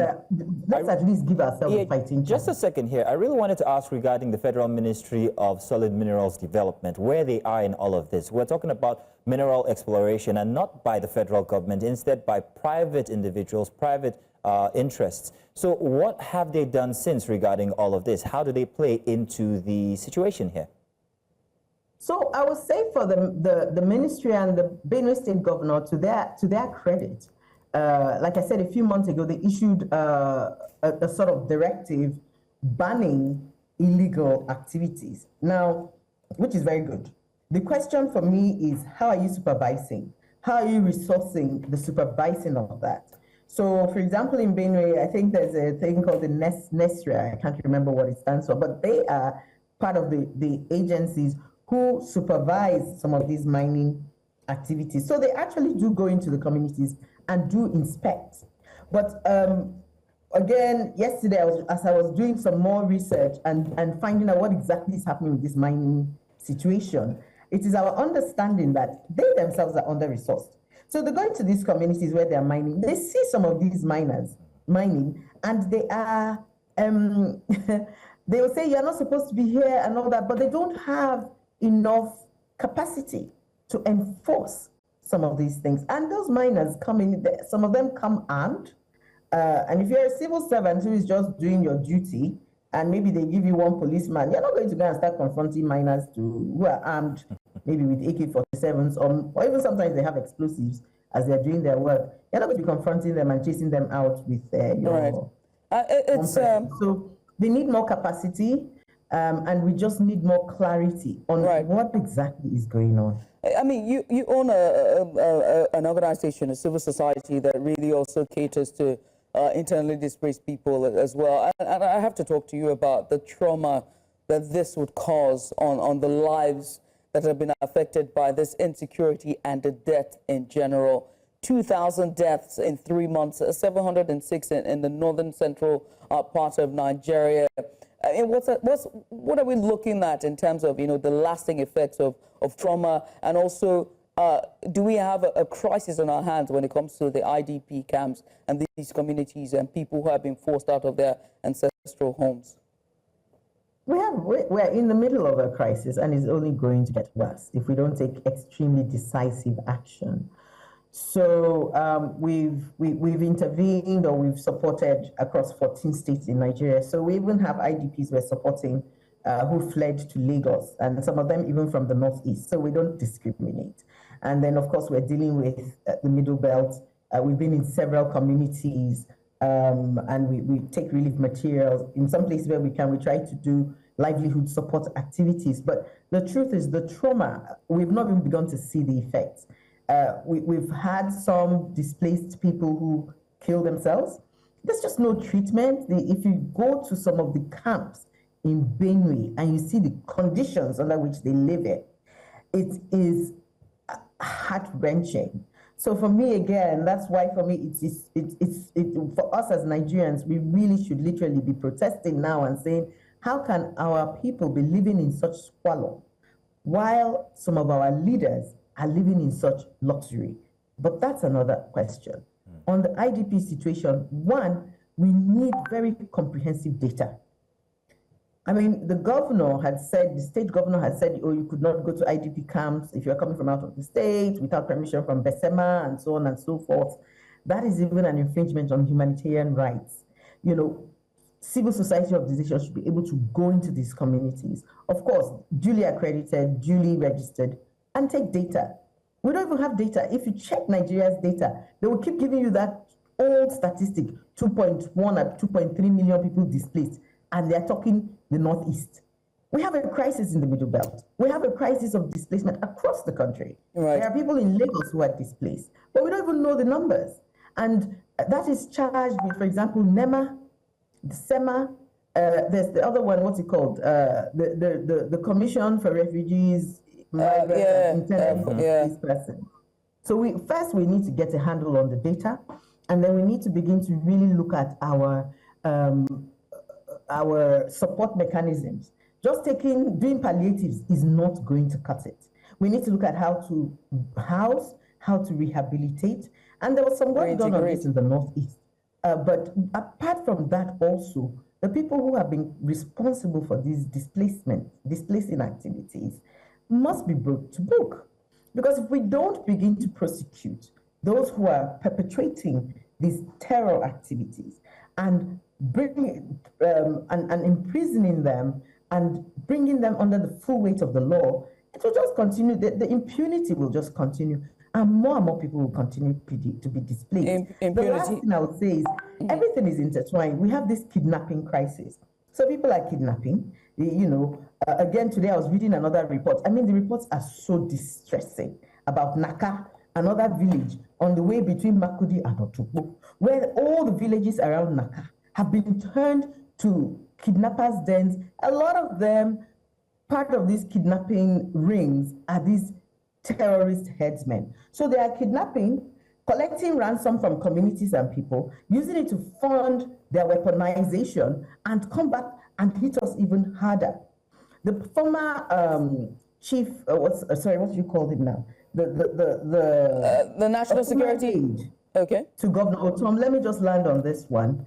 His wife was kidnapped, and she was kidnapped, and the kidnapped victims will attest that the people who kidnapped them are terrorist headsmen, a lot of them speaking Fulfulde. You know, some of them working with other gangs. So these are things we need to deal with, but we're not even seeing traction on that from government. So what is it that how can we get out of this? We need to deal with that root cause. Right. Thank you. When you talk about the statistics or the data that we have on the number of internally displaced people and how, you know, that number we've been reeling it for years, it makes me wonder about the data that was put out about the multidimensional poverty that we saw, where it said that about 75% of Nigerians were in multidimensional poverty. That's about 134 million Nigerians out of 200 million Nigerians that we have. That's the official number that we go by.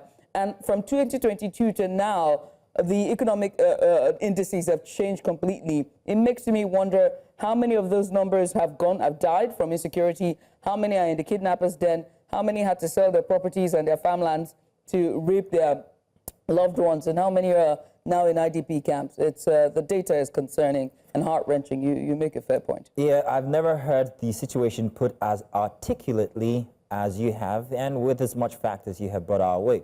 In any case, where can we find these facts? Have they been published anywhere? Please, if you can do that summarily. I'm sorry, which facts now? No, you were talking about the reports that you were reading, those ones that you were referring numbers, to. the stats, the deaths, the communities. Some of them are reports that, for example, there's another group I'm part of, we call it Nigerian Mourns. I mean, it's all part of this work. So Nigerian Mourns, we have a National Day of Mourning every year, and Nigerian Mourns publishes this on their social media pages. The leading organization on that is an organization called Global Rights, and they have some of that data published. Amnesty International also has some of that data. SBM Intel, which I think you referred to in your earlier report, yes, they also have some of these reports. Some of them are also media interviews, naming names, naming places. So some of the attacks, for example, there was a comprehensive list of stories done by some journalists' reports. And then also, we also have our own reports that we've gone into. I know that some years ago we published a report called Do They Know It's Christmas? And it just looked at our travels between Plateau, Benue, and then also going up to Adamawa to look at some of the terror attacks. So I can find some of those as well. Another entity called ICIR has also published those. Those are also available on their website. So there are quite a number of those reports that have happened. In the early days as well, IOM and working with the Nigerian government used to publish some reports on displacing activities, but those were largely limited to the Northeast. They recently tried to include some Middle Belt communities, and that is also found on their website. There was the the Internal Displacement Monitoring Center. That's a Swiss-based entity that also does some of the reports and some of the publishing on this. UNHCR also has a number of reports. So these are various things we study. But the Middle Belt Concern is working on launching its own research works, and we're hoping that we'll be able to put out a collation of some of these reports, some of it our own research on the killings across the Middle Belt in the next quarter or so, and I hope that I'll be able to come back and talk to you about that. Oh, we would love to have you come back and talk to us about all of these. Iya Ichava, I want to say thank you very much, co-founder, CESA Foundation, Empowerment Foundation. We're glad to have you here. We did say we had you on for 20 minutes, but we had you on for longer than that, but I don't think you mind. Thank you very much. She minds. She needs to rest. Thank you very much. Thank you we'll so be much looking for coming. for more. Thank you. Thank you very much, and have a lovely day. You too. Let's go on a break now. When we get back, we've got more as we take a look inside the pageant industry in Nigeria inside our coming hour. Point to me. Let me wave my pageantry wave. Yeah, there we go. That's the Queen's wave. That's a different one. Oh, yeah. Of course I'm a queen. What are you talking about? Take it away, guys. Take it away.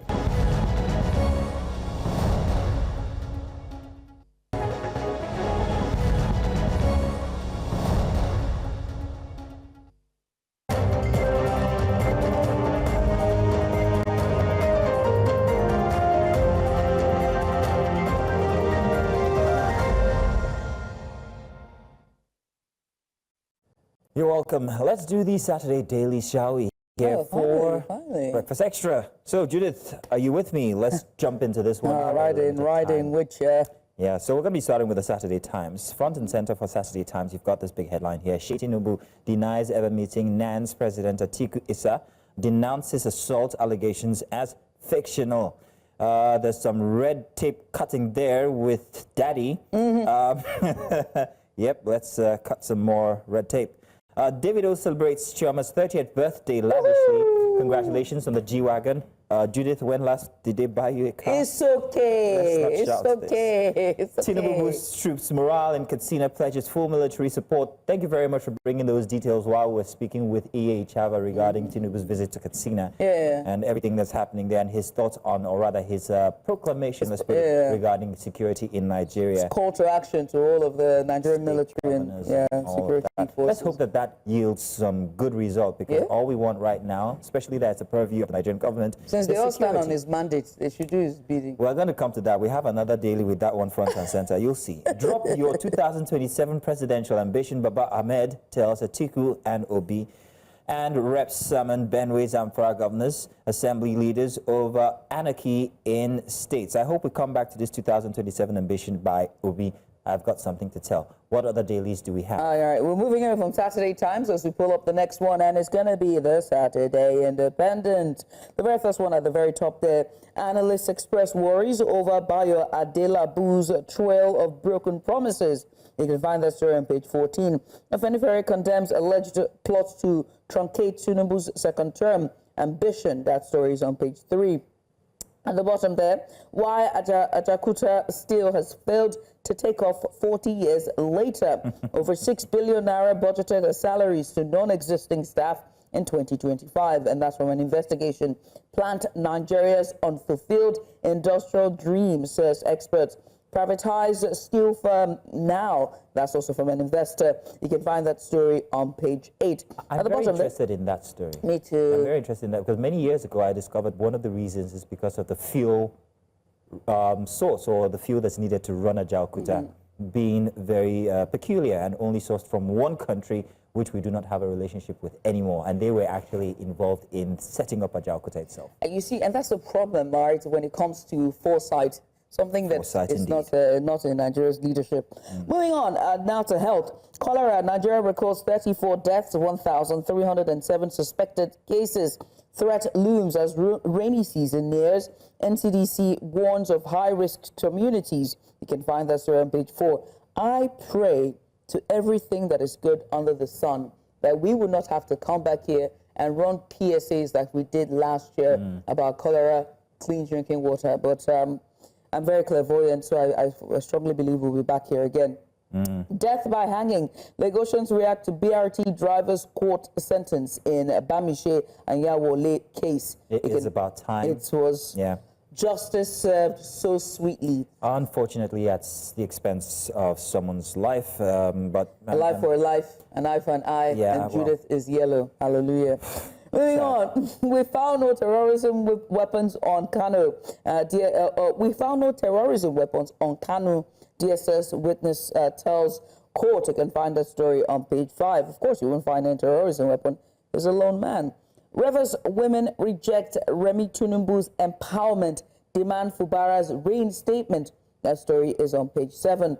At the bottom there, MRA sounds alarm on AI impact on press freedom ahead of World Press Freedom Day. That story is on page 6. Of course, you saw us do a bit more on that earlier. And lastly, on his 5 album, Davido says, "Why I Believe God is Real." That story is on page 6. Well, good for you, sir. The older we get, the more we need God in our lives. I like to see that, and I'm speaking to myself as well. This day newspaper will be the next daily for this morning. Let's take a look at the headlines there. Tinubu in Katsina charges security agencies to root out insurgency foreign collaborators. We talked about this. We touched on it, didn't we, Judith? Declares hunger, poverty, threats to peace. And says every territory in Nigeria must be reclaimed, and also vows to complete Kano Jigawa Katsina Maradi railway project in 2026. Let's track that one. He just said it, 2026. We'll see. President Tinubu on working visit in Katsina. That's what we're still talking about. And at the top there, OT. I have no reason to dump Labour Party. Everybody mustn't be in APC. One party state. Are we moving toward that in Nigeria? Remember I said I wanted to talk about this. It's alarming what's happening. With every well, I exaggerate, but so many movements and all going toward one place. It seems like self-preservation for political parties and also politicians. And I'm not so sure whether everybody in the political space has the interest of the people who have voted them into power or office. Can it's I push very worrying. Can I push that envelope further? It's also very worrying that it really does their movement or their defection to another party show the integrity of strength of the INEC, or do they think that moving to does the governors hold the electoral power of the electorate? That's what I'm asking. Well, we hope to see a very strong opposition. There were talks about OB. We hope to see a strong INEC. And the argument was whether Obi can stand on his own for 2027 or whether he actually needs to be in alliance with any coalition or any former president, in this case Atiku, like was said from over the week. What are your personal thoughts on that one? What do you think? Well, not thoughts. I don't like to ask journalists their specific thoughts on television, but what do you think the give or take the here or there could be? Do you want me to add more questions to that as well? If you want to. One of them is, what does this say about, the integrity of INEC?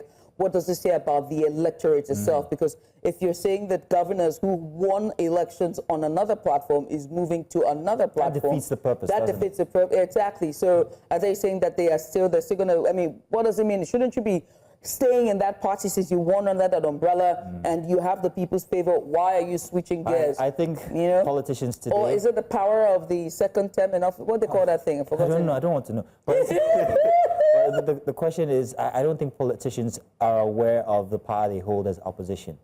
Like I said from before, self-preservation.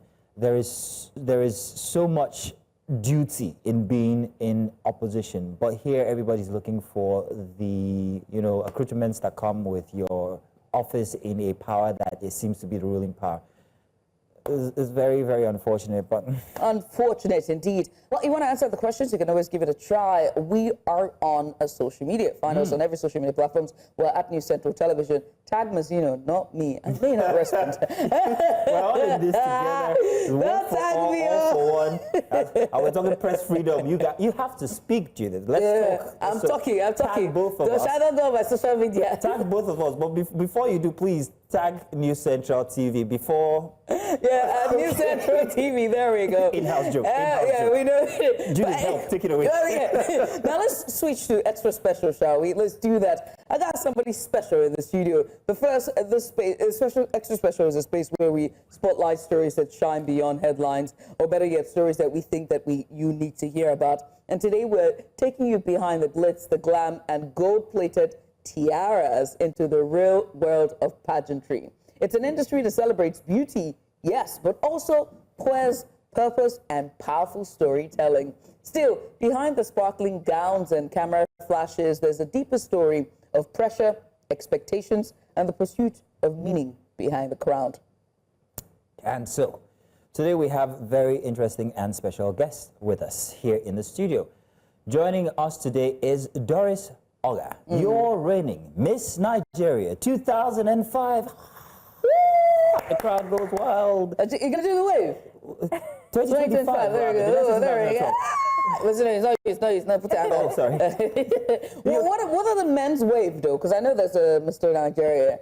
I doubt that's the way. Joining us later will be Miss R. She's going to be joining us virtually online, so do keep it here with us. But please, Judith, let you go ahead. Oh, gosh, I cannot wait. First of all, let's even start with the moment when you were announced as the Miss Nigeria, an iconic title. I mean, I can see from your sash there. Iconic title. Since 1995, you are Miss Nigeria 2025. What was that moment like for you?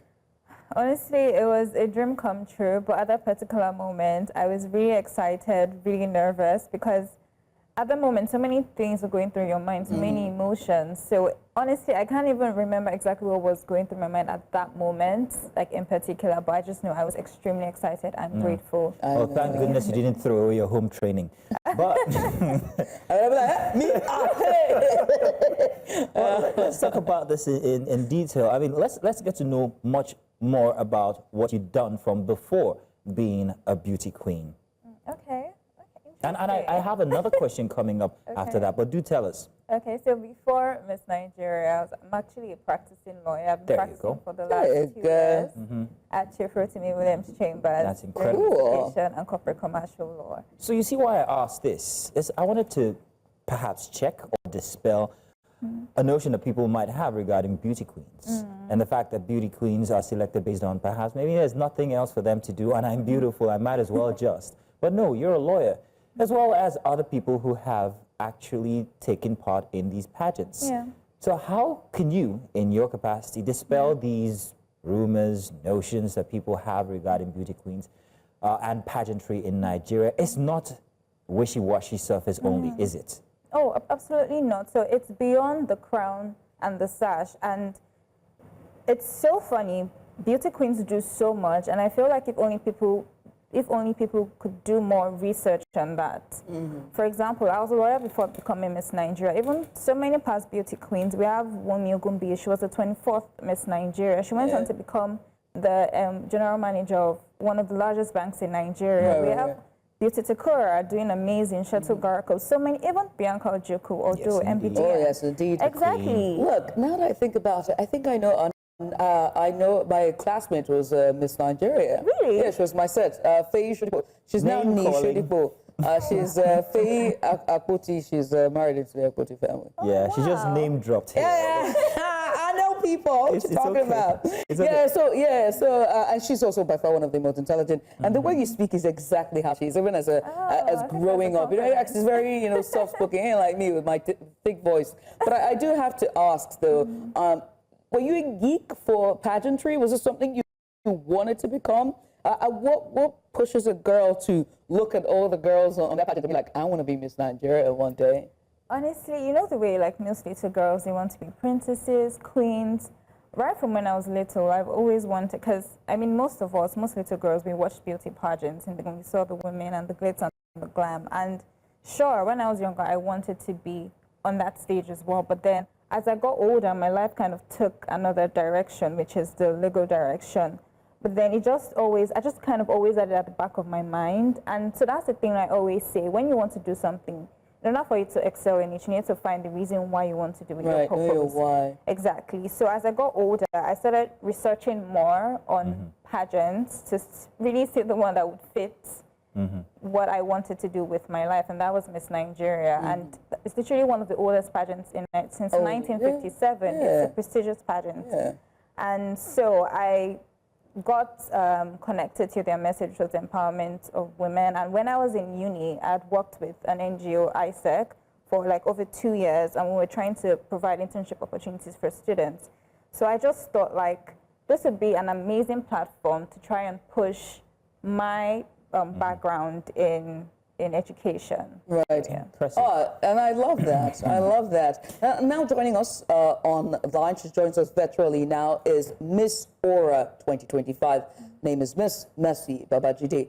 Miss Mercy, ooh, the crown, the tiara. I love that. This is another competition. It's like Miss Aura is competing with Miss Nigeria here on our very show over who has the biggest tiara. No, there's no competition. What are you talking about? There's no competition at all. Mercy, you're welcome. We're all complimenting. Red, pink, white. I love that. It. Mercy, we have an issue with your audio. If there's any way you can help us fix that. On mute if you can. There you go. There we go. Perfect.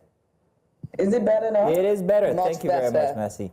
Mercy, all right, yeah, go ahead, Judith. Please. Yeah, I mean, Mercy, I asked Doris earlier about, the moment that she was crowned, and how that moment felt for her. So walk us through your own moment as well when you were crowned. What did that mean for you, and what state of mind were you in at the time?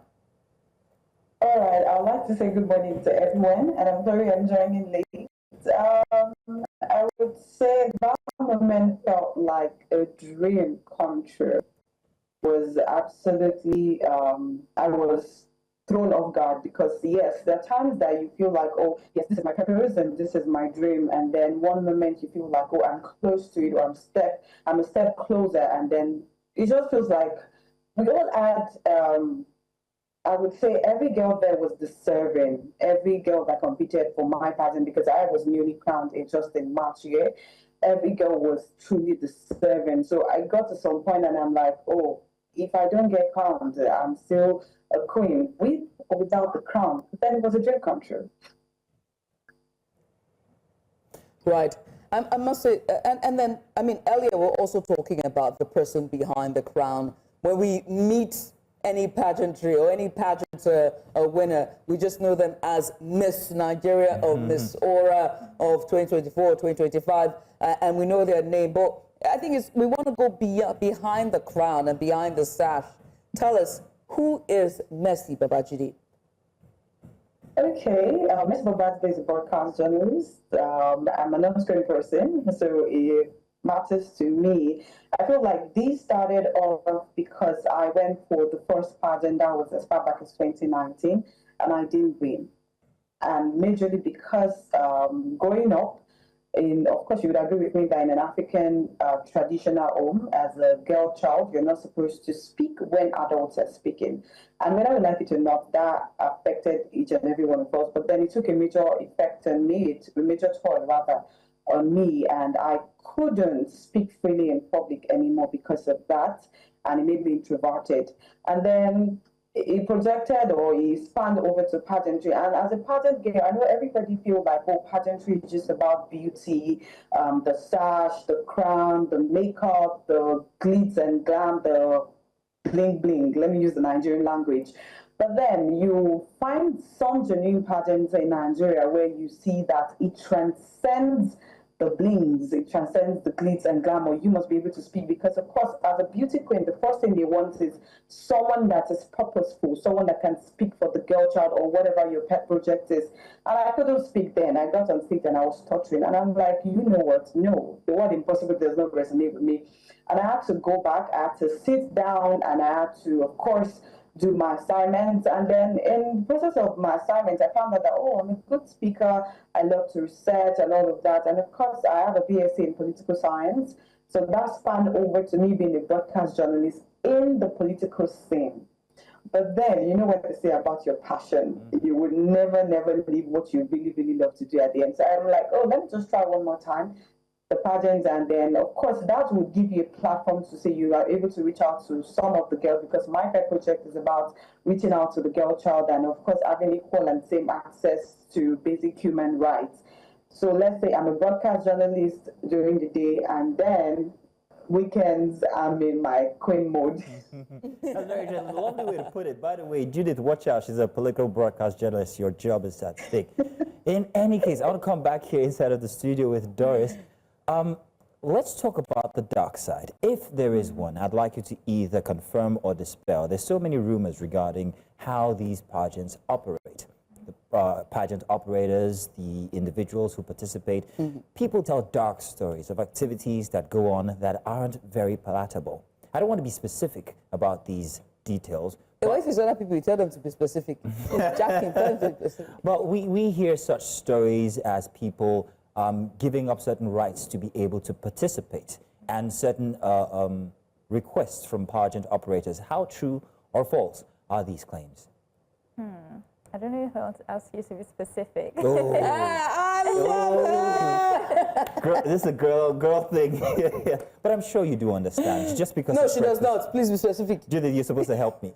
Sorry, too late. Girl power. There have been tales of perhaps maybe pageants where participants are expected to perform certain duties that aren't under the guidelines. That's what, yeah. And then, yeah, so again, I mean, there's been history, right? And maybe it's culture in and of itself. Maybe because of how the ladies, you know, the bathing suit session of it, you know, there are other sessions, the cartwork session, and the misconception is that they are not modestly dressed, and so they're presented a certain way to society, or society perceives them a certain way. I mean, we're very, very conservative, even though we know that's not true, right? And so with that trickles rumors of different things kinds that goes on behind closed doors, you know, sex for favors, you know, unwanted advances, you know, they are being escorts. What do you say to those?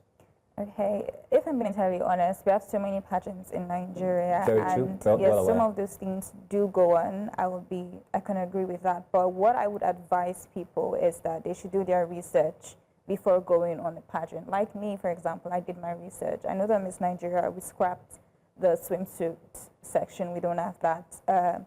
The board is fully women. So like, I feel like it's important for you to fully understand why you're going somewhere and the people that are in that space and their practices. Ask people around, do your own research. If not, you're just going to keep, because honestly, we have so many pageants and there's only so much that you can call out.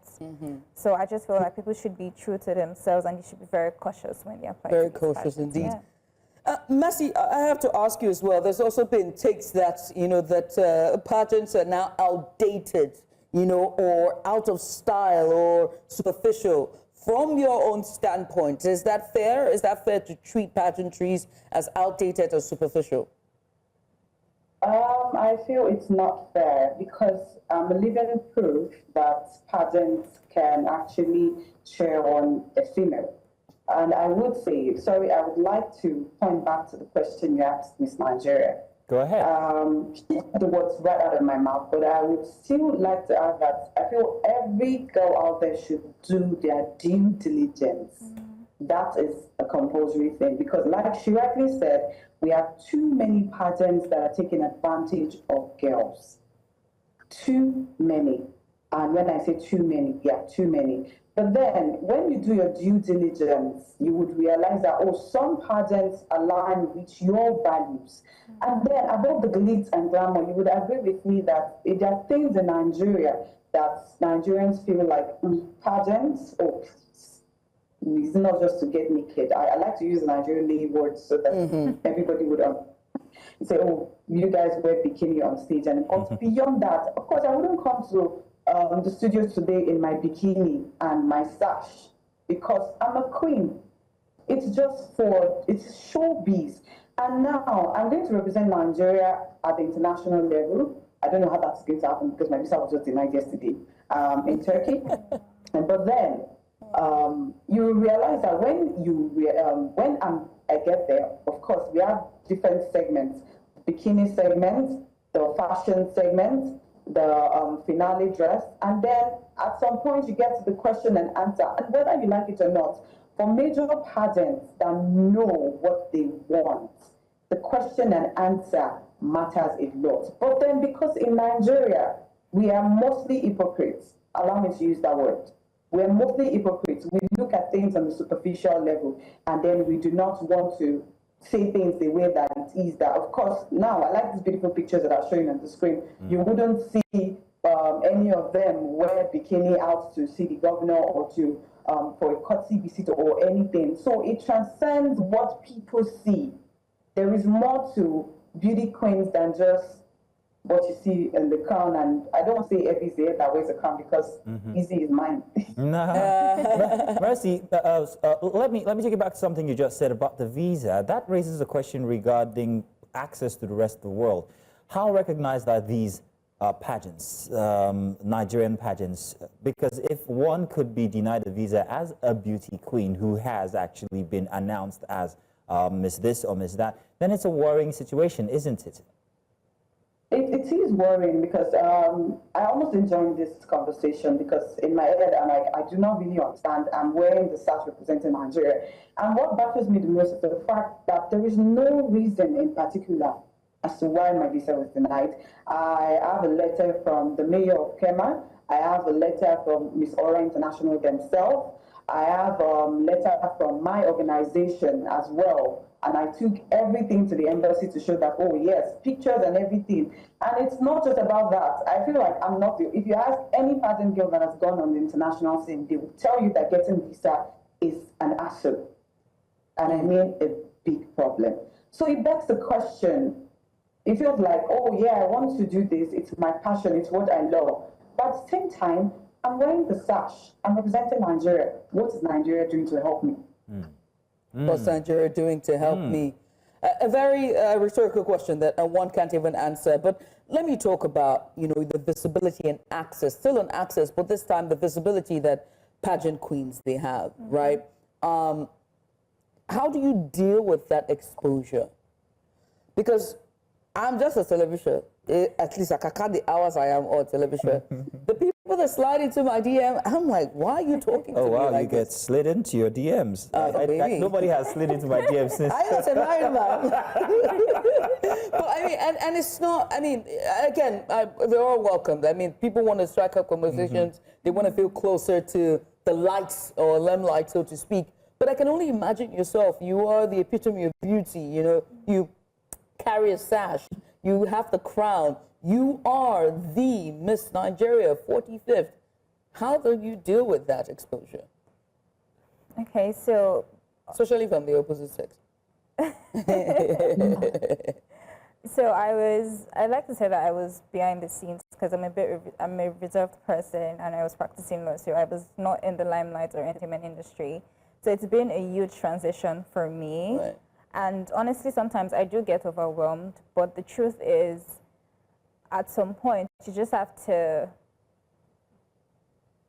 own up to what you've stepped into. Exactly. You have to own up to the plate. Exactly. If not, you're going to crumble, you're going to shrink because you keep waiting for it to end. So I just try my best to, not in that direction. So generally, I have a great team.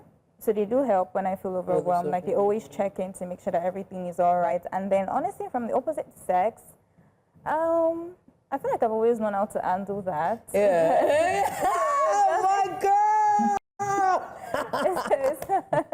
I love it. She said, yeah, I got it under the bag. Thing.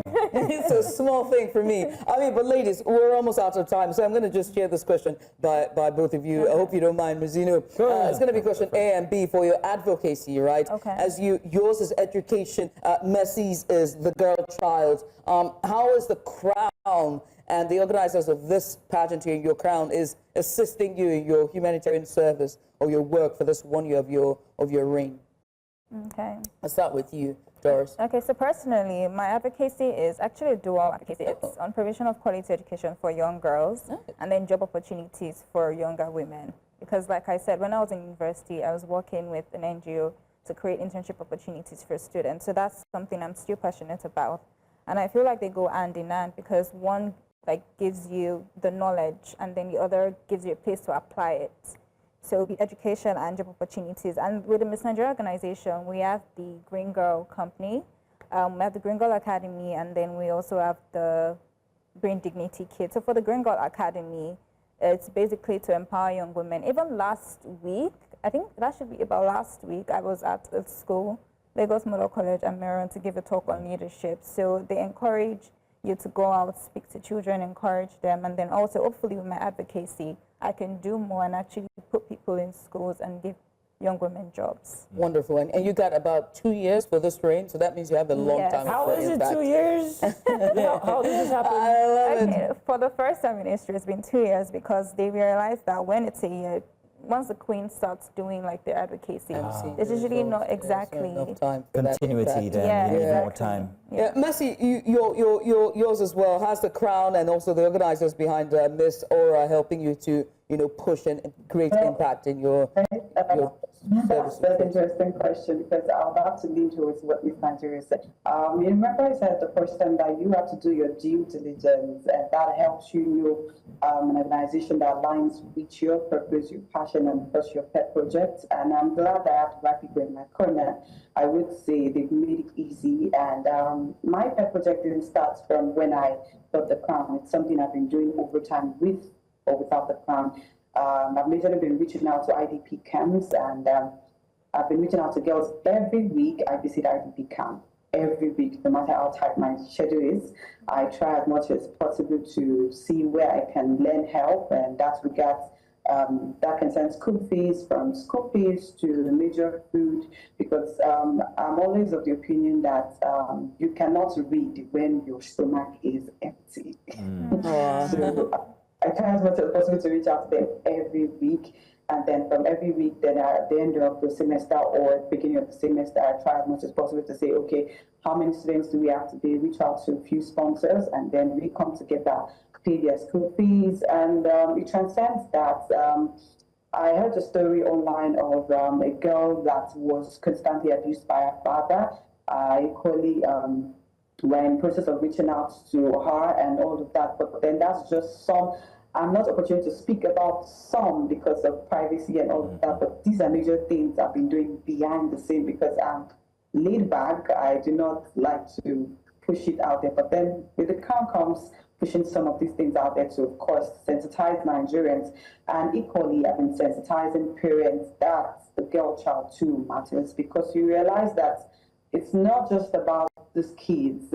Some of their parents are actually injuring them. Some of their parents don't want them to fly. Some of their parents are holding them back. Some just feel like, oh, you're a girl. All you have to do is sit at home, and at the end you end up in the kitchen and let the boy go to school and all of that. So most of this and more is what I've been doing and I will do. Well, thank you very much, Mercy. And of course, Doris, Miss Aura Nigeria, Miss Nigeria 2025. Uneasy lies the head that wears the tiara. In this case, both of you have your works cut out for you, and I'm hoping that you guys do see them to completion to the benefit of all the people that you set out to do this for. Thank you very much. Thank you, ladies. Thank you so much. Let's go on a short break, shall we? When we come back, we're going to be addressing one issue that affects the girl child, and that is period poverty. After the break, stay with us.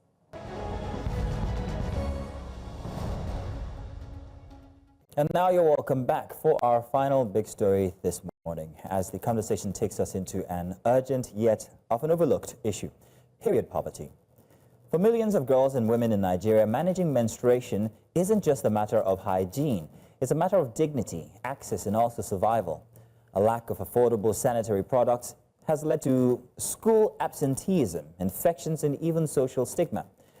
But right in the heart of this crisis, a bold innovation is blooming, and I mean that literally. A Nigerian biochemist is transforming banana trunks into reusable sanitary pads, offering a sustainable and also affordable solution that could change countless lives. And so joining us to break this down are three amazing voices in this space. First, we have Dr. Alero Roberts. She's a public health expert and associate professor at the College of Medicine, University of Lagos. We've got Joya Makwe. She's the brilliant biochemist behind the banana trunk pads innovation. And we also have Chase Inegbe Dion. He's the chief period officer at Sinaco and advocate for menstrual equity. Gentlemen and ladies, thank you so much for joining us, and good morning to all of you. Thank you so much for having us. Thank you. Let me get started with you, Dr. Roberts. You are a regular in the show, so I'd like to begin with you with just the basics. How would you define period poverty, and how widespread is this issue in Nigeria? Well, it is very widespread because menstruation is just a natural biological process every female goes through between the ages of about 8, 9, 10, when menarche starts, when menstruation starts, till the final cessation of menstruation, which marks the onset of menopause. So we're just used to it. We're women. We know we're going to go through this, but unfortunately, in many communities, it is still stigmatized. And period poverty, menstrual hygiene management have become buzzwords because suddenly we have realized how much time the girl child loses during the period of her menses when she cannot go to school because basic infrastructure for her to be able to manage her menstrual period is lacking. It was a huge shock to me, in my early years as a lecturer, as a professional, when something that I took absolutely and totally for granted was, brought home to me that for many, many, many, many girls, globally and locally, not being able to go to school during your period was a huge disaster. The girls lose so much time and, funnily enough, probably never catch up. Thank you for that. Let me come to you, Joy, and talk to you about your innovation, which is fascinating, by the way. Banana trunk, making reusable pads out of banana trunks. What inspired this idea, and how did you start from idea to finish? And what's the science behind it all? Okay, thank you so much for having me. Thank you for being here. All right, so I'm a lady, and I'm a lady. I'm a student of biochemistry. I just graduated rather, and what actually inspired it, apart from my research work. Hello, can I be heard? Yes, you are being heard. Yes, loud and clear. Yeah. Okay, so apart from my research works that led to discovering banana trunks as something I could actually use to help young girls in communities in Nigeria and even beyond Nigeria, I realized that millions of girls actually facing period poverty. And definitely, like was said earlier, period poverty is beyond not having access to sanitary pads. Period poverty is absence of dignity. Period poverty is absence of opportunity. Period poverty is absence of equality as well. It also affects the equality. So realizing that this is something that is common, of course, even coming from a home that I can't really call poor, I still struggled with accessing sanitary pads. I had times when I had to use clothing materials to do this. So, and then going to some schools, community schools, and realizing that this is something that young girls are facing and something they're battling with. They are not able to have access to this, probably because mommy cannot buy this. And menstruation wouldn't stop knocking at the door every month. So we have to find a way around this. We have to find a way to stop this, or at least curb it if we can't completely stop it. So I had to start making researches. I was actually working on renewable energy before I stumbled across this. And then I realized that one of the major issues, one of the major reasons why we have poverty in high-risk Nigeria is the cost attached to it. So if we can make this product cost-effective, we can have more girls that will have opportunity to have their full days in school restored without missing school on monthly basis, and then missing out on opportunities and other things that are attached to it. So that was actually the major thing that inspired it. If I could solve this problem for myself, I can also solve it for many other girls out there. So majorly led to me. Trying to stop period poverty, trying to stop that issue around how can I access sanitary pad every month?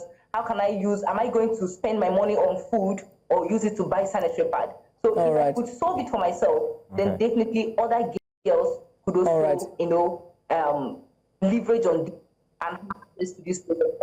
So that was the way to it. And besides, I'm not even the only one. Other of the friends who we work together as a team to create this product. Well, congratulations to all of you. It's fantastic. I'm very interested in one bit that I want to ask you, Joy, but first let me come to Mr. Egbenedion here. Mr. Egbenedion, in your experience here working as the Chief Period Officer at Center for what now? Judith, help me out. Sanical. How much of a barrier is affordability when it comes to menstrual pads? Thank you so much. I thank you for the purpose of this interview. You can just call me Mr. Padman, so it's easier to call my name. Yes. I think we should stop sugarcoating it. Menstrual product is a luxury in Nigeria for millions. You know, a single mother in Mushin, where I grew up, told me she chose it between feeding her child and buying pad. This is the brutal reality. The average pad now costs between 700 to 12,000, and there's some pads like Noni that can be as expensive as even 14,000 naira. And that's for non-organic brands like the Always and the Morpets of this world. And when you're thinking about the imported brands like organic, like the Honey Pots, they can go as more as 14,000. That's outrageous. Girls are bleeding through school uniforms. Women in rural community are still using feathers, they're still using newspapers, mattresses, and rags. And this isn't just about health, it's about human dignity, economic justice, and a system that continues to fail Nigerian women. So affordability should be taken into consideration, and this is a time that even private sector participation should be taken seriously. Thank you very much, Mr. Padman, but like you asked us to. Now, leading back to Joy, now that we've gotten that answer from you, there's one thing to come up with such an innovation. It's another thing to actually go into full production and be assisted to be able to reach so many women and girls. How has this been for you, that journey? Are there organizations or even the government who are willing to help see that this is mass-produced and every girl child out there has access to at least affordable sanitary products? All right, so thank you very much. After we started working on getting our prototype ready and then testing it on people and start having some products that are usable, what I could use, of course, that's what I use as well. And then what other my friends can use, people in schools can use. We started getting traction, people started getting interested in what we're doing. My school face became a very massive support for us. Though not financially, but they were able to support us, bring us out to conferences, buy some of our products. And then, so after the news went on Vanguard, we had people calling from different places. Recently, someone called from outside and was willing to invest. Also, the commissioner for SME in Abia State here where I reside, recently I went to see him, and then he was very much interested in what we're doing. So, but so far so good. We've not really had, we can't really say, okay, this amount of money has really come into this. We've been bootstrapping all the time. We've been using our money to gather things and then make sure that we are not stopping because we've started. And definitely, we see the future in it. We see prospects. We believe that this is going to stop this problem or curb it to a very large percentage. And then, so because of that, we are pushing even with our own money. And then we are trusting that people who are showing their interest are going to be part of what we're doing and then help us scale in a larger way. Yeah. I hate that capitalism always plays into a big role when it comes to innovation, and especially when the innovation is to solve a humanitarian solution or a human problem. But let me come to you, Doctor, from a public health perspective. I mean, there must be long-term consequences of inadequate menstrual hygiene for girls. And so it begs to ask the question why the problem is not mainstream. Is it a policy issue? What are the gaps that is causing this inadequate menstrual hygiene for girls?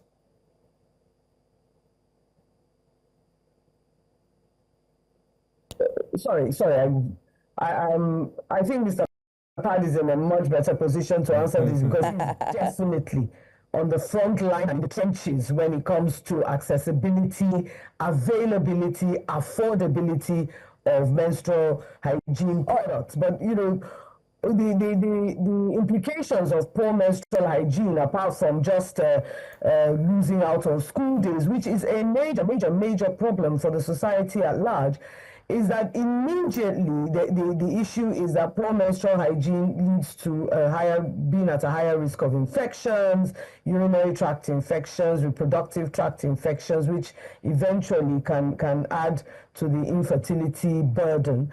And of course, we've got the absenteeism, we've got the loss of dignity. I think we really do need to put that front and center for women and ladies. And yes, I'm a woman. I can identify with this acutely, and best still, I'm the first of 5 women in my family. I've got 4 siblings, female siblings, 2 male siblings, but they don't count.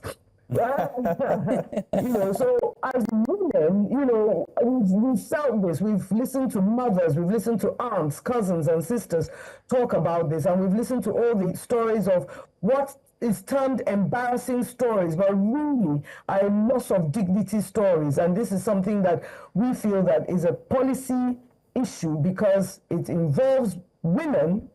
It is just not front and center enough. But now that the fact that women being affected is now affecting men, it is now becoming a front and center issue. And the problem is that we've got to think of these innovative solutions, because that loss of self-esteem from loss of dignity, the loss of self-esteem from inadequate education means that the problem is that we're going to keep replicating this, and it's like kicking the can down the road. All right. Let me ask Mr. Padman then about the policy gaps that we're seeing. What's causing this? Why is this issue not mainstream? How then can we make it mainstream to close the gaps? So we are demanding it and not requesting it, a national menstrual policies that include tax-free pads, free menstrual products in all public school, a paid menstrual leave in the workplace. Anything less is a betrayal to millions of women living in poverty. Like when I started this journey, it was pretty much being online on Twitter, which is now called X, a few years back. And it was like, I'd rather get pregnant than buy sanitary pads. Condom is free, why is sex a choice, and tampons is tax. It was that conversation. There was a gender war that was about to happen. Like, if only men were on their period, maybe parts would be raining from the skies. I think these are conversations that pushes the frontiers for policy. Let's be honest, when 65% of Nigerian women can't afford pads, and schoolgirls are forced to bleed into mattress foams, old rags, or even chicken feathers. And what we're witnessing is not just neglect, it's a state-sanctioned violence against the bodies of poor girls, against rural women, against women who are scrapping up on $10,000 a month. But we're not waiting for permission. We're partnering with state government, NGOs, and daring innovators like Joy. Look at what she's doing to craft reusable bags from banana trunks. We're proposing solar-powered menstrual dispensers. We are asking for pilot AI back supply chains with the Ministry of Digital Economy and Women Affairs to track and deliver this product where they are needed the most. And this is the right time for this to happen. And this is also a direct call to the First Lady to embed menstrual dignity into the renewed hope agenda. We don't want this to be another photo op that a lot of people just go to schools or communities and just give out pads. these policies should be integrated. If Kenya can provide free pads in school, Nigeria has no excuse, and that's why we should use platforms like the Menstrual Hygiene Day, which is May 28th, that is championed by Wash United and other stakeholders in the space. And News Central, for example, is doing this laudable job by spotlighting these issues, and organizations like Menstrual Peace Resource Development Centers who are coming together with a revolution.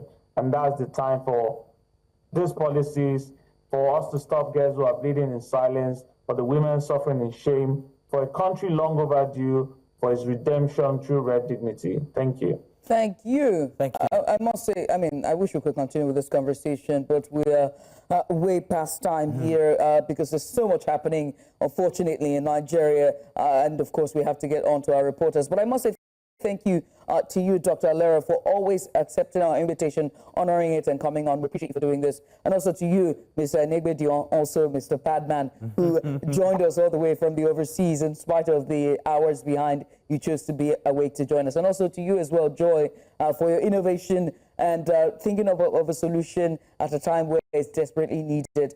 We do hope that we'll continue to have these conversations, bring it to the fore, and solutions will be implemented. Once again, thank you. Thank you, gentlemen and ladies.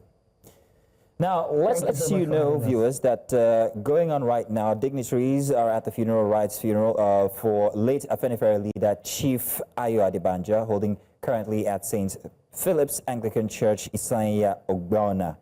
That's in Kogi State. And we have our correspondents there. We'll be reaching out to him during our subsequent bulletins to give us details about what's happening at the funeral currently. Once again, that's the funeral rites for late Afenifere leader Chief Ayo Adebanjo. And you can see the visuals there live as we speak. And also, we're switching gears from Ogun State, Isanya Ogbona, to Kogi State, where we have our correspondent, Blessings Musugo. She is live for the Ovia-Osese Festival, where the Ogori celebrate girls' transition to womanhood. You see that those live visuals were from yesterday, where the celebrations, it's been a week-long celebrations in this community, where they celebrate it's not just a cultural right for the young ladies who are transitioning into womanhood, but also it involves family, community, and a deep reverence for values, modesty, and identity. Now,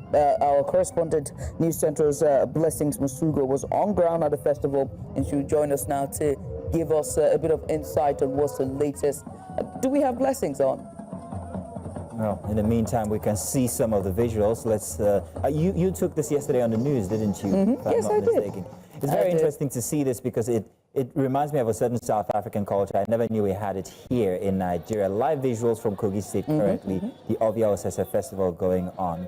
I really do hope that we can get Blessings on so we can have some back and forth with her regarding the details that we are looking at right now. Yeah, and this is pretty much girls' transition to womanhood. There's also going to be an elder woman that will just guide them through the rows of as they, get into society, introducing them, these virgin girls and girls of age, as they come of age. There's also a tradition like this in the southern part. I think every culture has one. Yeah, every culture has it, if I'm not mistaken. Yeah, well, it's just that we never get to see it in all its pageantry and color.